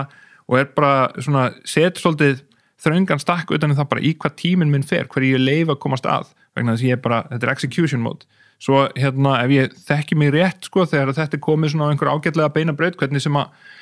það nákvæmlega gerist, þá fer maður kannski, þú veist, aftur að horfa aðeins víðar og pæla eitthvað meira og jafnvel bara innan sviðsins samt, þú veist, bara passa öðru hverju, þú veist, stíga upp og herðu, nú ætla ég, þú veist, ég komin hérna í eitthvað far, getur verið að þetta, þú veist, en ég skulum aðeins horfa hvað er að gerast í kring, hvort við séum örgulega réttri leið, Einmitt, þannig að þegar þú ert í þessu execution mode þá er bara fókusinn mjög þröngur og maður er bara að vanda sig við það sem maður tók sér fyrir hendur en ég hef oft séð þið skrifa það að slæpast. Já. Er það kannski svolítið andstæðan? Já, það er nefnilega líka, það er svona, þá er maður í frígýr, það er nefnilega mikilvægt líka, þannig koma þú veist, oft koma bestu hugmyndirnar eða svona bestu lausnirnar, þær koma oft úr einhver svona óvæntri átt, þær kemur einhver óvænt tenging, maður er kannski að lesa, þú veist, þú veist, horfa á bíómynd eða lesa skáldsögu eða lesa eitthvað allt annað eða einhvern veginn svona, þú veist, einhvers staðar fyrir utan það sem maður væri að gera ef maður væri bara að reyna að lesa vandamálið, það kemur já, hérna er einhver tenging og maður veit ekki einu sinni endilega akkurat hvernig þessi lausn poppaði upp í hausinn á þessum tíma en það var eitthvað áreiti einhvers staðar sem bjóð til einhverja tengingu sem að, hérna er eitthvað sem við þurfum að nótera, þurfum að skoða þannig að það er rosa mikilvægt líka og ég veit ekki, þeir sem að vinna mikið þekkja þetta mögulega, bara það einhvern veginn, það er óendanlega stór listi af verkefnum framöndan og þú veist sjálfgefna einhvern veginn mótið bara því meira sem ég vinn, þú veist bara því fleiri tíma sem ég seti bara þú veist að vinna niður næsta hluta á to-do listanum því fyrir hljótum við að ná árangri en hins vegar svo tekur maður kannski bara í alvöru helgafrí eða jafnvel þú veist þú veist ekki bara viku þú veist frá vinnunni og maður kemur aftur þá sér maður einhvern veginn allt miklu skýrar þú veist forgangsröðin bara þessi næstu 10 hlutir á to-do listanum þeir ekki einu svona mikilvægir í stóru myndinni af því að maður komin einhvern veginn, maður bara að slæpast mitt og hugurinn að fara eitthvað annað svo sér maður hlutina miklu skýrar þegar maður kemur aftur heldur en þegar maður alveg grafin ofan í vandamálin. Finnst þér ekki kannski, já, ég veit ekki hvort þú tengir við það, mér finnst oft svona að vera fókusinn og svona skilabóðin oft vera bara einmitt, eittu meiri tími í þetta, þú veist, meira kaffi, minni svefn, minna frí, þú veist, ég búin að svona mikil dygð yfir því að vinna ótrúlega mikið og bara ég hef ekki tekið mig helgafrí í svona margar vikur eða mánuð eða ár eða hvað nú en þú veist, þetta ekki bara, ekki svolítið að sína sig að þetta bara alls ekki málið? Þetta mitt eitt af því sem stendur í bæklingnum, það bara til dæmis, mér finnst bara rosalega mikilvægt að starfsfólkið okkar þú veist, ekki bara taki sér sumafrí heldur líka bara að þú veist, það sé svona þokkalega góður balans á milli vinnu og engalífs og það sé bara, þú veist, sveigjanleiki með það, þú veist, þegar fólk þarf að fara á sinna fjölskyldunni eða hvernig sem það sé bara algjörlega sjálfgefið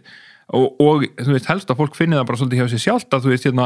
búið að treysta mig fyrir einhverjum verkefnum og þú veist, þess vegna ætla ég að vinna í þeim vegna þess að líka þetta þetta langklöp, þú veist,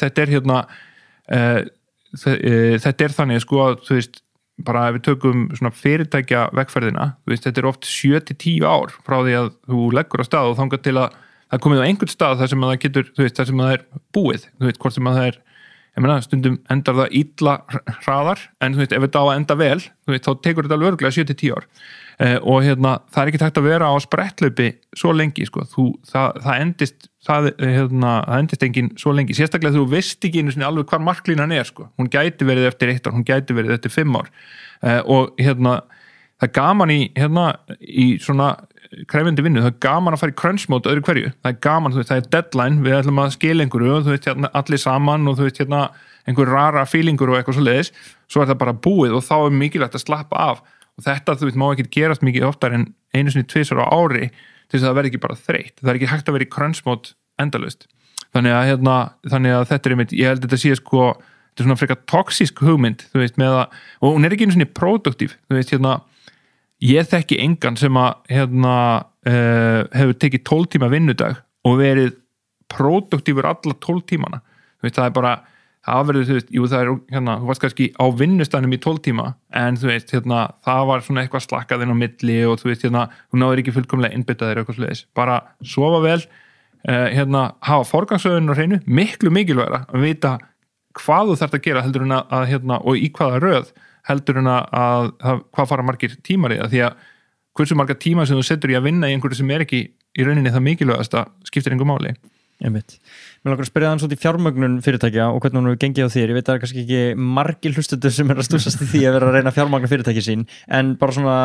inngangspunkturinn í þá umræðu, við vorum að ræða svona svolítið í kringum þetta impostor syndrom sem er náttúrulega bara nafn yfir það að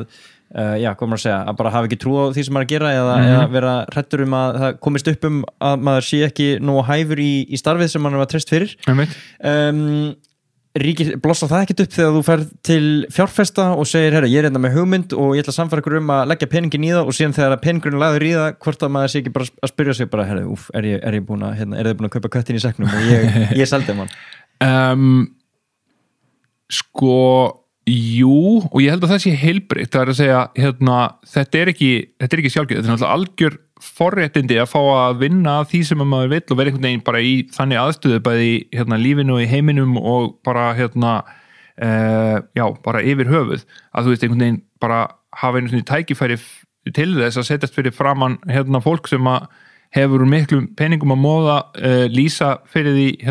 sem maður langar til að gera og fá síðan fjármagn til þess að ráða fullt af fólki til þess að láta það verða veruleika. Það er í því er ekki bara hæfileikar og og góðar hugmyndir heldur líka bara fullt af heppni og tilviljunum og svo framvegis. Þannig að ég held að þegar að sko ég held bara svona kannski sko svona fullkomin efi, það að segja bara þú veist, ég held að þetta sé allt saman ömurlegt og ég hefði platað einhvern, það kannski ekki eitthvað sem kemur oft upp, en miklu frekar svona að passa sig, þú veist meira að segja að ef að stundum er ég örugglega á réttri leið, þú veist hvað er ég ég er orðin svona, ég las bók núna í byrjun ársins sem heitir Think Again eftir náunga sem heitir Adam Grant og hún fjallar dálítið þetta, þú veist að passa sig að þú veist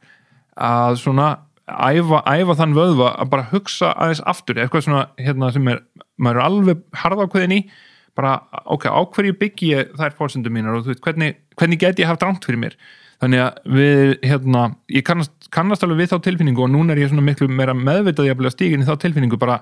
ok, er þú veist, við erum á þessari leið þykist vera nokkuð vissum að þetta sé málið, hvað getur verið rangt í þeim, hvaða forsendur á bakvið það getur verið rangar, hvernig geti ég, þú veist, hvernig getur við sannað eða afsannað að þetta sé rétta leiðin. Þannig að það er eitthvað sem ég kannast mjög vel við en kannski svona fullkomið, þú veist, svona I'm not worthy, er kannski ekki eitthvað sem kemur alveg upp og heldtekur mig, sko. Ok, en fólk sem leita til þín og kannski að spyrja hans út í fjármögnun fyrirtækisins, ég meina hver eru svona stærstu hindrannar í því ferli? Er það ekki mikið til bara sambönd yfir höfuð? Jú, það eru sambönd, það er náttúrulega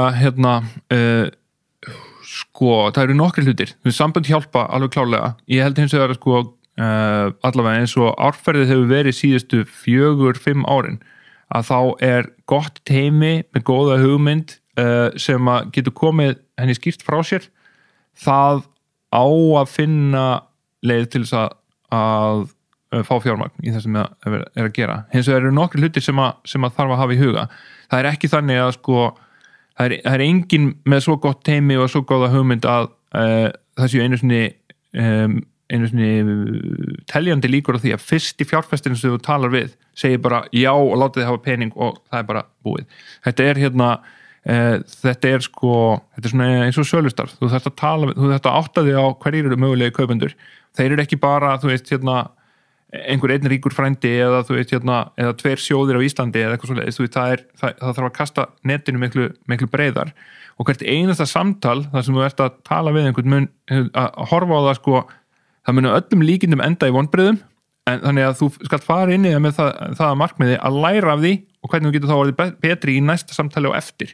og þannig þú veist verður þú bara smá saman betri og betri að taka þetta samtal þangað til að þú verður svo góður í að þú hittir einhvern sem gæti ekki sagt nei. Þannig að það er, því annars er þetta algjör rússíbani, þú veit það ferlið bara eins og við lönduðum núna í fyrra $12 million fjármögnun frá sem var leitt af bandarískum fjárfestingasjóði. Á þeirri vegferð þá vorum við með 110 fjárfestingasjóði á lista, ég átti fundi með 70 af þeim, meira en 60 voru búnir að segja nei í rauninni á þessum tímapunkti, þar að segja við vorum annarkvort hitt á fyrr og þá bara ferlið var búið eða þú veist eða bara voru fljótir að segja nei, þannig að voru kannski svona 10 lifandi samtöl í gangi þegar við skrifum undir samningin með þetta og þetta náttúrulega er algjör rússíbani, þú veist, þetta var allt gert, þetta var í byrjun COVID, þannig að það var allt gert á Zoom og maður var kannski að koma úr, þú veist, einu erfiðu samtali við fjárfestingasjóð sem maður hefði bundið mikla voni við og hafði sagt nei, svo skellti maður á og var að hitta nýjan sjóð í fyrsta skipti og þá að maður var alveg að peppaður og góður í að segja frá hugmyndinni eins og áður. Þannig að ef þú ætlar einhvern veginn að hengja lífðinu við sála á hvert einasta nei sem þú ferð, þá mun þetta aldrei ganga. Þannig að þetta er kannski löngleið til þess að segja þetta snýst að kasta breiðu neti, ekki setja einhvern veginn of mikla vonir í eitthvað eitt sem þú ert að elda gangi upp, heldur bara að þú veist endanum er það kannski sko það ólíklegasta, þú veist, eitthvað sem finnst mjög ólíklegt sem að endar á að vera gott. Dæmi í þessu, sjóðurinn sem við enduðum á að vinna með sem heitir NEA og er einn af stærstu svona vísi fjárfestingasjóðum í Bandaríkjunum, við vorum kynnt fyrir þeim af öðrum sjóði sem var búin að segja nei við okkur. Að þau bara, nei, þetta er ekki fyrir okkur, þú veist, við erum í þeirra tilfelli, þú veist, við viljum sjá að fyrirtæki séu byrjuð að selja og það sé komin umtalsverðar tekjur, en ég þekki mann hjá NEA sjóðnum sem að ég held að hafi áhuga á því sem þeir eru að gera og þú veist, það leiddi síðan bara það var í rauninni bara 5 vikna ferli sem var allt saman, þú veist, það ferli var literally allt í eina átt, það var bara fyrsti fundurinn var góður, annar fundurinn var góður og þú veist, við einhvern veginn náðum rosalega hratt saman og það gekk rosalega fínt, en það var 1 af 70 ferlum sem var í gangi. Og kannski sýnir líka svolítið að þetta ekkert persónulegt ferli, ég meina að fá þetta nei aftur og síðan á einu hittir á einn fund sem bara jákvæður alla leiðin í gegn, það bara sýnir hvað þetta oft bara irrelevant að binda einhverja tilfinningar við þetta sko. Og sko bestu sjóðunir segja rosalega góð nei, það að segja þau segja ekki bara nei, þú veist, heldur bara útskýrðu þau nákvæmlega af hverju, þú veist, ok, þetta er það sem er gott í þessu, þetta er það sem við trúum ekki á, þú getur komið að tala aftur við okkur ef að, þú veist, ef að hvað segja, þegar salan byrjar eða þú veist, ef að þetta gerist, en hvað segja, við höfum ekki trú á, þú veist, að markaðurinn sé nú stór og þá fyrir maður að pæla í því já, ok, hvernig get ég útskýrt fyrir fólki betur hvað markaðurinn er stór, því að ég hef trú á því og þannig verður þetta alltaf betra og betra. Og mögulega breytir hugmyndin eitthvað eða formar í kringum? Hugmyndin getur breyst, kannski ekki kjarnahugmyndin en svona, þú veist, eitthvað í kringum hana en alveg klálega hvernig maður segir frá henni og hvað maður passar að toga fram vegna þess að, þú veist, oftast er þetta svona þú veist, fyrsti fundur hálftími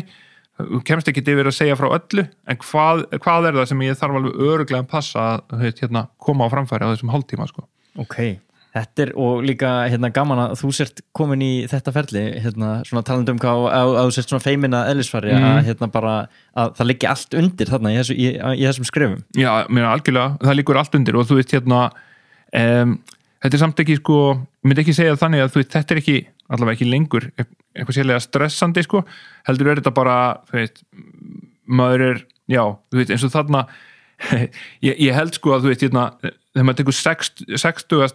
Fyrsta fundin þú veist, þá er þetta komið svolítið autoplay, maður er svolítið mikið bara þú veist, ítir á play og segir nokkurn veginn sömu brandarana og segir frá nokkurn veginn sömu hlutunum, en samt sem maður er alltaf pínu aðlugun, þú veist, ég heyri að þessi hefur meiri áhuga á sko markaðsmálunum heldur, meðan þessi hefur meiri áhuga á tækninni og eitthvað svoleiðis, svona að reyna að tjúna það svolítið eftir við hvernig maður er að tala og líka kannski eftir hvað maður hefur verið að heyra frá öðrum. Nákvæmlega. Maður spyrja aðeins út í bara, þú líka aðeins verið svona einu bara umræðinni á Íslandi bara nýsköpun og þess áttar og þú hefur nefnt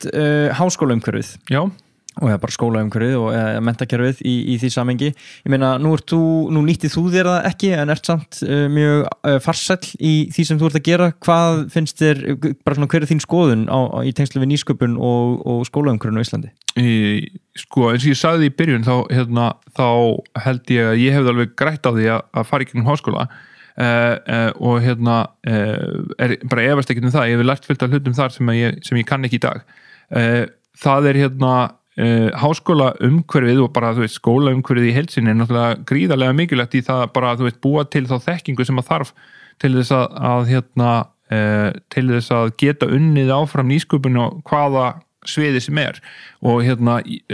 aftur þó að ég hafi kannski ekki farið alla leið í gegnum það, þá hefði ég ekki getað gert þá sluti sem ég hef gert nema að fá með mér í lið fólk sem hefur farið í gegnum háskóla, hefur sérhæft sig og alls konar sviðum sem að ég hef ekki nærið því að djúpa þekkingu á. Þannig að það er, þú veist, það er fullkomlega nauðsynlegt innihald í uppskriftina og þú veist hvort sem að það er, þú veist, ég held líka margir bestu frumkvöðlarnir eru, þú veist, fólk sem hefur farið í gegnum, það er stundum gert mikið úr sko fólkinu sem að hefur klárað ekki háskólan, en langflesti frumkvöðlar hafa bara farið þessa hefbundnu leiði gegnum lífið, þú veist, bara farið gegnum menntaskóla og háskóla og jafnvel eitthvað lengra unnið síðan einhver tíma og svo ákveðið að stofna fyrirtæki. Það er ekkert að flagga því mikið að þau kláruðu tölvunarfræði frekar heldur en að vera high school dropout, sko. Nei, nákvæmlega, ég held að ástæðan fyrir við heyrum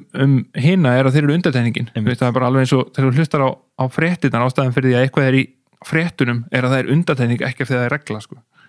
Nákvæmlega. En sko, þú bjóst í Boston, það er náttúrulega gríðarlega sterkt háskólaumhverfi með Harvard þarna og MIT. Sást einhvern mun bara svona, þú bara með berum augum eða er þetta eitthvað svona meira undir? Já, sko, ég bjó fyrstu 2 eða 3 árin sem við byggum í Boston, þá bjó ég við endan á MIT campusnum. Það er svona tækni svæði sem að heitir Kendall Square, sem að er sko einhvern veginn fullt af nýsköpunarfyrirtækjum, líka fullt af stórfyrirtækjum sem hafa komið sér fyrir með svona allavega litla skrifstofur Microsoft, Facebook, Google, VMware, þú veist, Amazon, öll með skrifstofur þar á þessu litla svæði og ég bjóð þar í nágruninu og þá kannski sko þéttleikinn á þessu var svo miklu meiri heldur en maður sér í íslensku umhverfinu. Þarna varstu sem með háskóla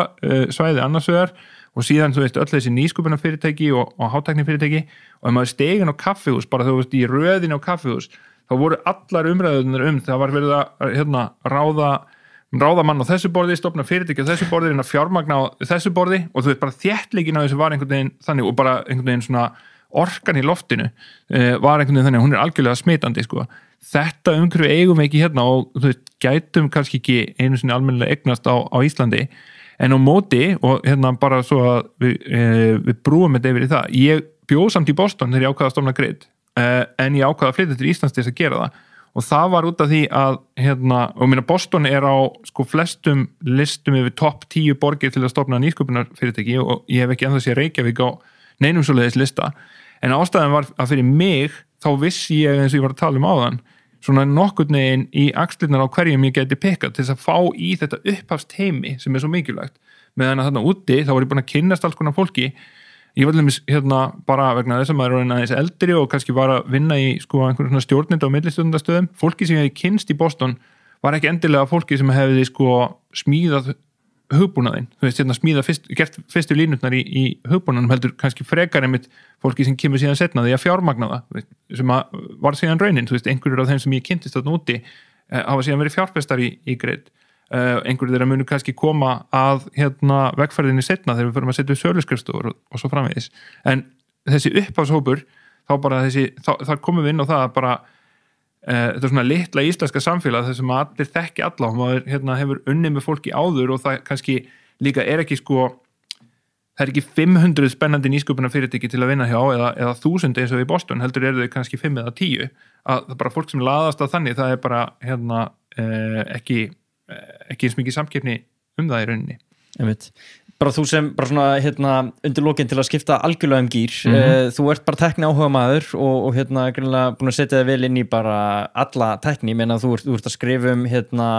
ert með tæknispár á hverju ári sem er sko á hverju ári, menna ertu ekki búin að vera með þetta árlegt núna alveg Ég held að við dottinu 2 ár síðan ég gerði þetta fyrst 2006 þannig að Einmitt, og ég fann einmitt spanna frá 2006 ég vissi þetta ekki að vera sem fyrsta en sko, ég er ekki að fara að koma með eitthvað í baki en maður langar svolítið að lesa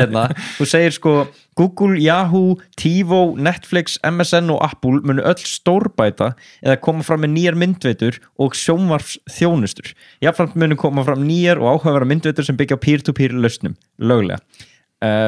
þú hefur ekkert farið tilbaka og laga þessa fæslu eitthvað, bætt Netflix inn eða neitt svoleiðis, en þetta er nefnilega, þú veist, og síðan sko bara betur neðan er annar punktur, end user generated content, sem til vill má kalla efni frá alþýðunni, upp á íslensku, blogg, tónlist án hefðbunduna útgefenda, heimagerð myndbönd og slíkt mun skipa sífellt stærri sess og framkoma módel sem gera þessu skapandi fólki færi á að hafa einhverja tekjur á því sem það er að gera. Þetta skrifaði 2006. Já, skemmtilegt. Ég hef ekki einu sinni lesið þetta mjög lengi, sko, ég myndi ekkert hvað ég sagði, en já, þetta ekki bara ágætt. Ég menna, þú ert þarna að benda á Netflix mun stórbæta að koma fram með bara efla, ég menna, þessar streymisveitur sem úrvarð og síðan er þetta þarna að tala sko, og þarna langar mér svolítið að koma inn á bara þig sem bara fjölmiðla áhuga mann, ég menna, þú ert einn stærsti hlutafi Kjarnans, eða ekki? Þú ert þarna að benda bara á að influencerar verða til og þeir munu hafa tekjur á því sem þeir eru að gera og þeir munu vera sinn eigin miðl. En hvað blasti við? Var það YouTube sem kom þér á spórum með þetta? Sko, kannski að einhverju leyti sko, ef ég reyna að rifja upp hvaða mynd ég hafði í kollinum þegar ég skrifaði þetta þá er ég alls ekki að segja að þú veist ég hefði séð fyrir TikTok sko en þú veist það sem að blasti eins og við þá bara var að barrierinn fyrir það að fólk að koma sínu efni á framfæri það hefur trendið er búið að vera þannig að sko fyrir 50 ára aftur í tíman þá bara ef þú ætlar að koma einhverju fyrir framan augu fleiri heldur en bara þú veist fólk sem fittað inn í eitt herbergi, þá var það mjög dýrt, þú veist, það var dýrt að prenta, það var dýrt að dreifa, það var dýrt, þú veist, það voru bara til, þú veist, rásir í loftinu fyrir 3 sjónvarpsstöðvar, þú veist, þetta var hérna þú veist, bara fysiskt, það var bara hægt, þú veist, að senda út 3 hérna sjónvarpsstöðvar hverju svæði og eitthvað svoleiðis. Og svo bendir nú ekki líka bara á framleiðslukostnaðinn, ég meina að þú þurftir einhvern veginn að taka þig upp eða skrifa eða hvað það nú var, sko. Akkurat, sko, þannig að þú veist, það var bara, þú veist, það voru svona gatekeeperar sem að, þú veist, hérna allt efni sem átti einhvern veginn að komast á framfæri þurfti að fara í gegnum þessa gatekeepera, þetta þurfti að fá í rauninni náð fyrir þeirra augum og það fólk þurfti að koma þessu á framfæri. Þannig að, hérna, þú veist, að dattingum einu sinni í hug, þú veist, fyrstulega hefur fólk ekki tæknina, þú veist, til að búa til, augljóslega ekki til myndbandsefni, en þú veist, valla til þess að búa til hérna skrifaðefni nema kannski bara skrifað á ritvél, skilur þú veist, sem að hérna síðan einhvern veginn margt sem á eftir að gerast áður en það kemur á framfæri. Síðan bara, þú veist, það sem hefur verið að gera síðan er að öll tæknitrendin hafi verið í þá átt og það hefur verið ódýrar að koma hlutum á framfæri, þangað til það er bara þannig að þú getur að opna Facebook núna, skrifað eitthvað og þú veist, hérna, það, allir vinniðin munu sjá það og það er ekkert sem stoppar milljarðmanns í að sjá það sem þú skrifar hérna, og það kostaði þig nákvæmlega ekki neitt og hérna þetta, þú veist, þetta fannst mér bara einhvern veginn svo augljóst að þú veist, ef þetta trend héldi áfram, ef maður bara tekur þetta trend og bara extendar það svolítið, þá þetta einmitt alveg, þú veist, alveg hindrunarlaust, tækni kunnáttafólks myndi aukast líka, tæknin myndi aukast til þess að einmitt sko bara myndavélar og hérna, þú veist, fleiri miðlar myndu komast í hendurnar á fólki, þannig að þetta er svona svolítið bara einhvern veginn að reyna að horfa á stóra trendi sem er í gangi og draga einhverja línu og sjá bara, þú veist, ef ég dreif þessa línu, þú veist, langt áfram, hvar endar hún, þú veist, hvert fer hún, þannig að það er einhvern veginn þannig sem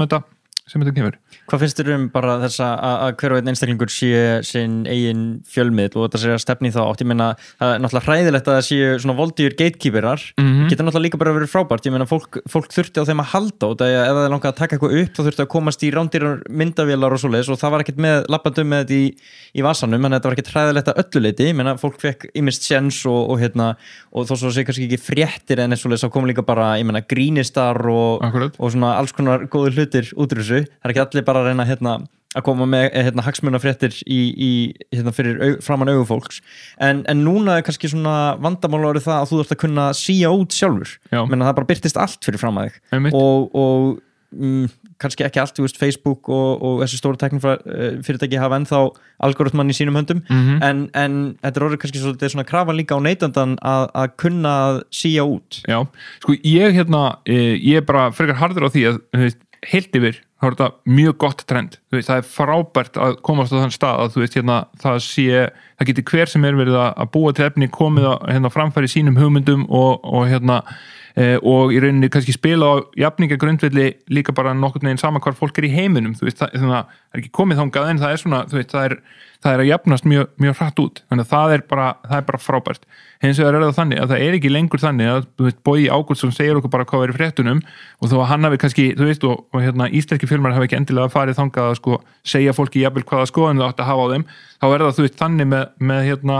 með suma miðla, kannski meira með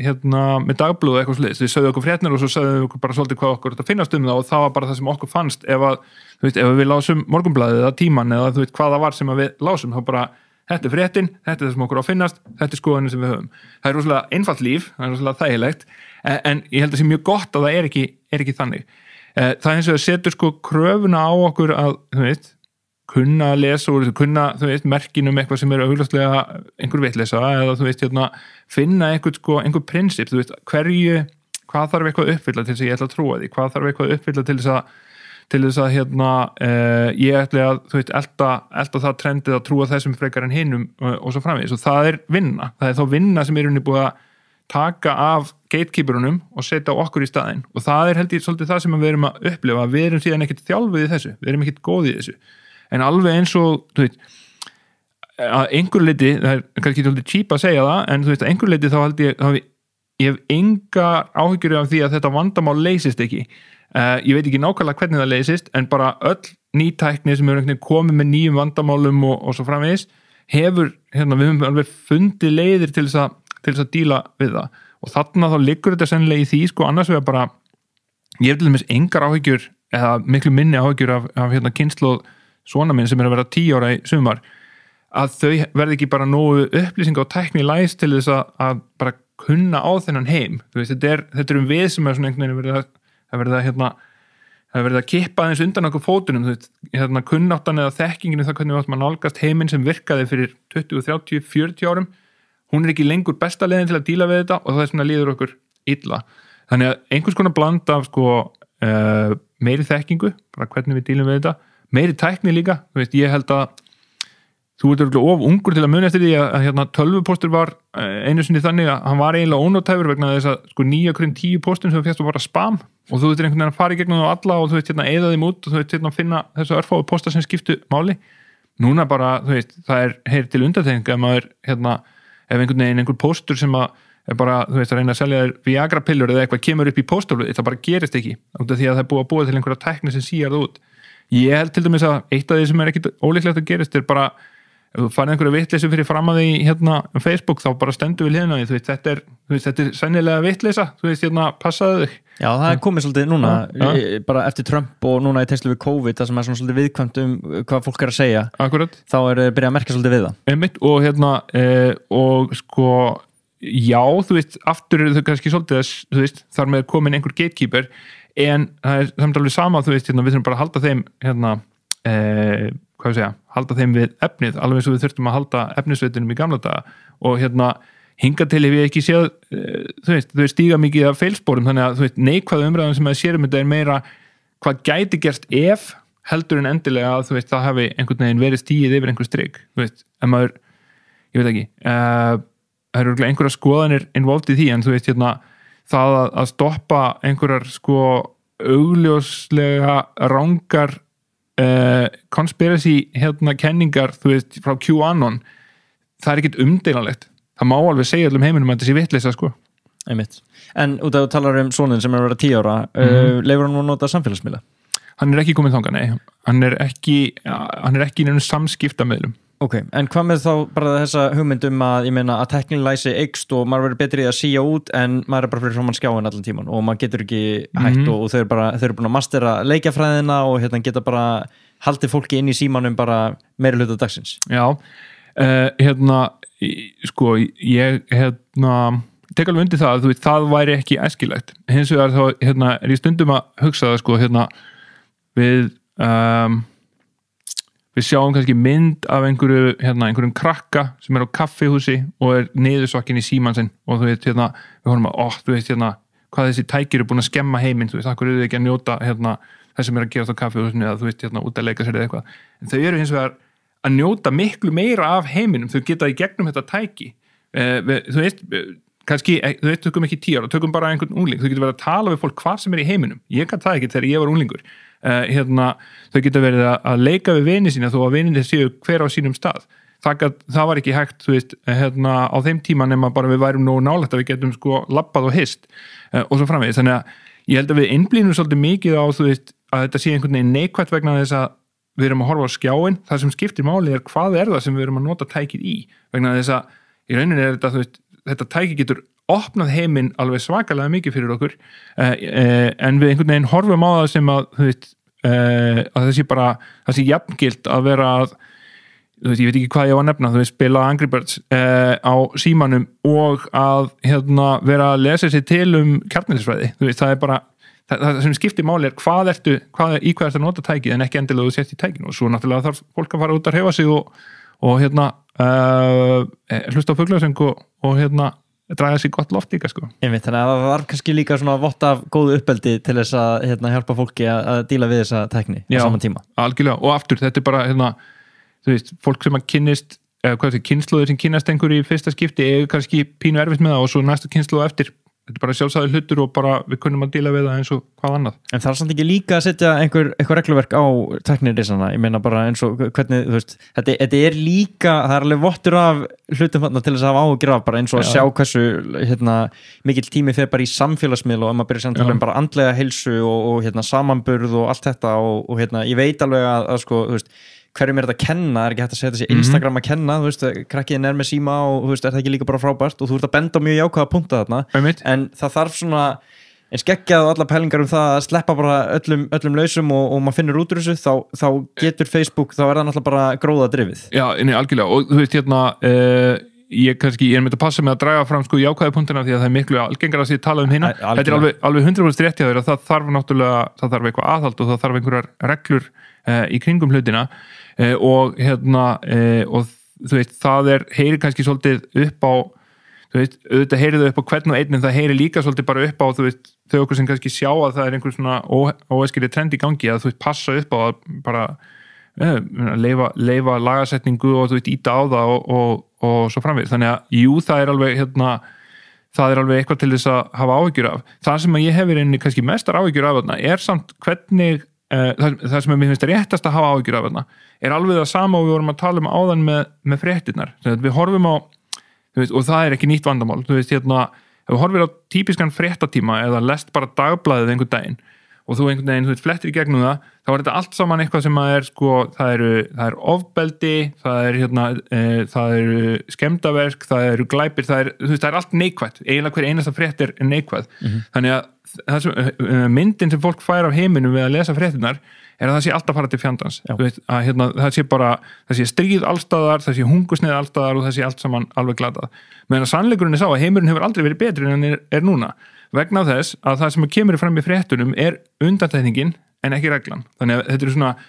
úr hugbúnaðargeiranum, þá finnst mér gott að taka samlíkinguna. Þetta bug reportin, þetta hlutinir sem þarf að laga, allt hitt bara í góðu standi. Það ekki fyrir að vera ekki talað stríð. Þá þurfum við að fara áhyggjur því að þá það sennilega orðið sko eitthvað sem bara allir lifa við. Þannig að á sama hátt, og þetta ekki rétt mynd af heiminum, þá myndin sem við fáum á heiminum eða við, öll, en líka kannski erfiðara fyrir þá sem eru svona mótandi árum að myndin sem þau fá af heiminum í gegnum Instagram glansmyndir, þú veist, þú veist, allt flottasta fólkið sem þú veist, ekki bara það svona flott heldur það líka sko búið að, þú veist, það búið að filtera myndinu og það búið að gera alls konar hluti og að setja einhvers konar fyrirmyndir sem að bara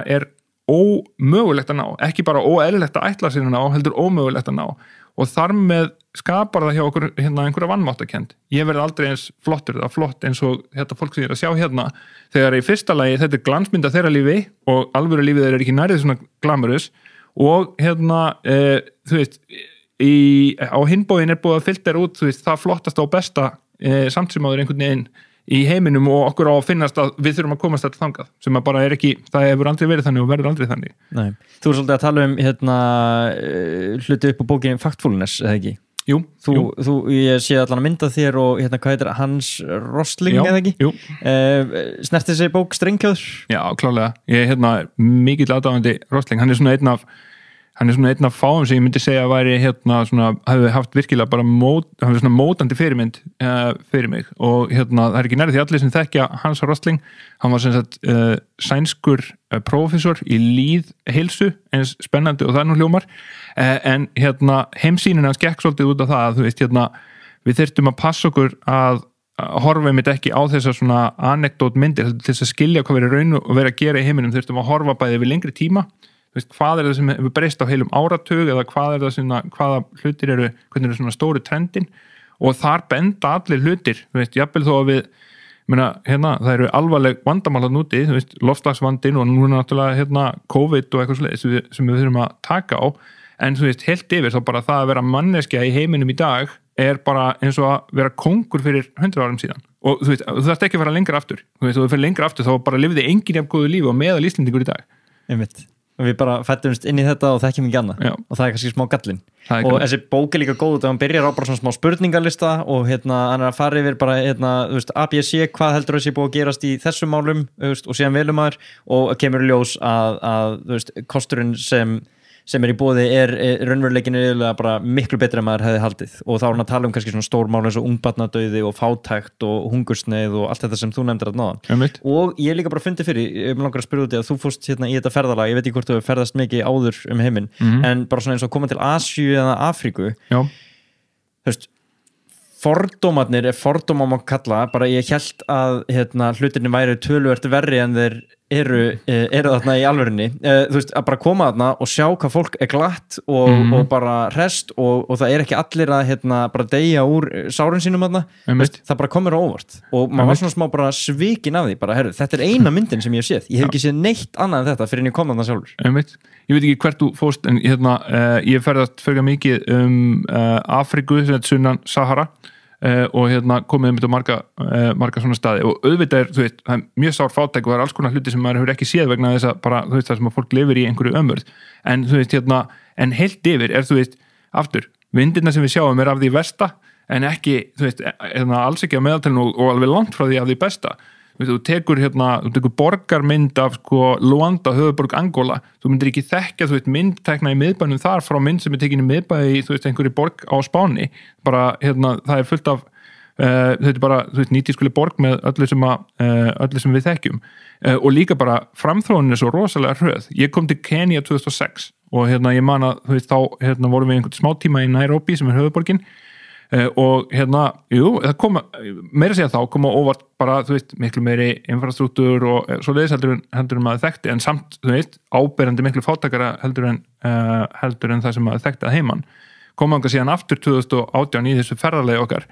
og bara breytingi sem hefur verið á þessum 12 árum var bara þannig að, þú veist, aftur við tek þá línu og teikna hana áfram þá er Nairobi bara komin á og þú veist, og Kenya komin á sama stað og við eftir 20, 30, 40 ár þannig að þetta er á rosalega góðri og skemmtilegri leið. Og þú vilt meina að þetta sé bara raunsýni frekar heldur en bjartsýni? Ég er bara, ég er hardcore raunsýnismæður. Já, ekki bjartsýnismæður. Geggjað. Herðu, Hjálmar Gíslason, við endum þetta á jákvæða nótunum. Takk kærlega fyrir að koma. Takk fyrir.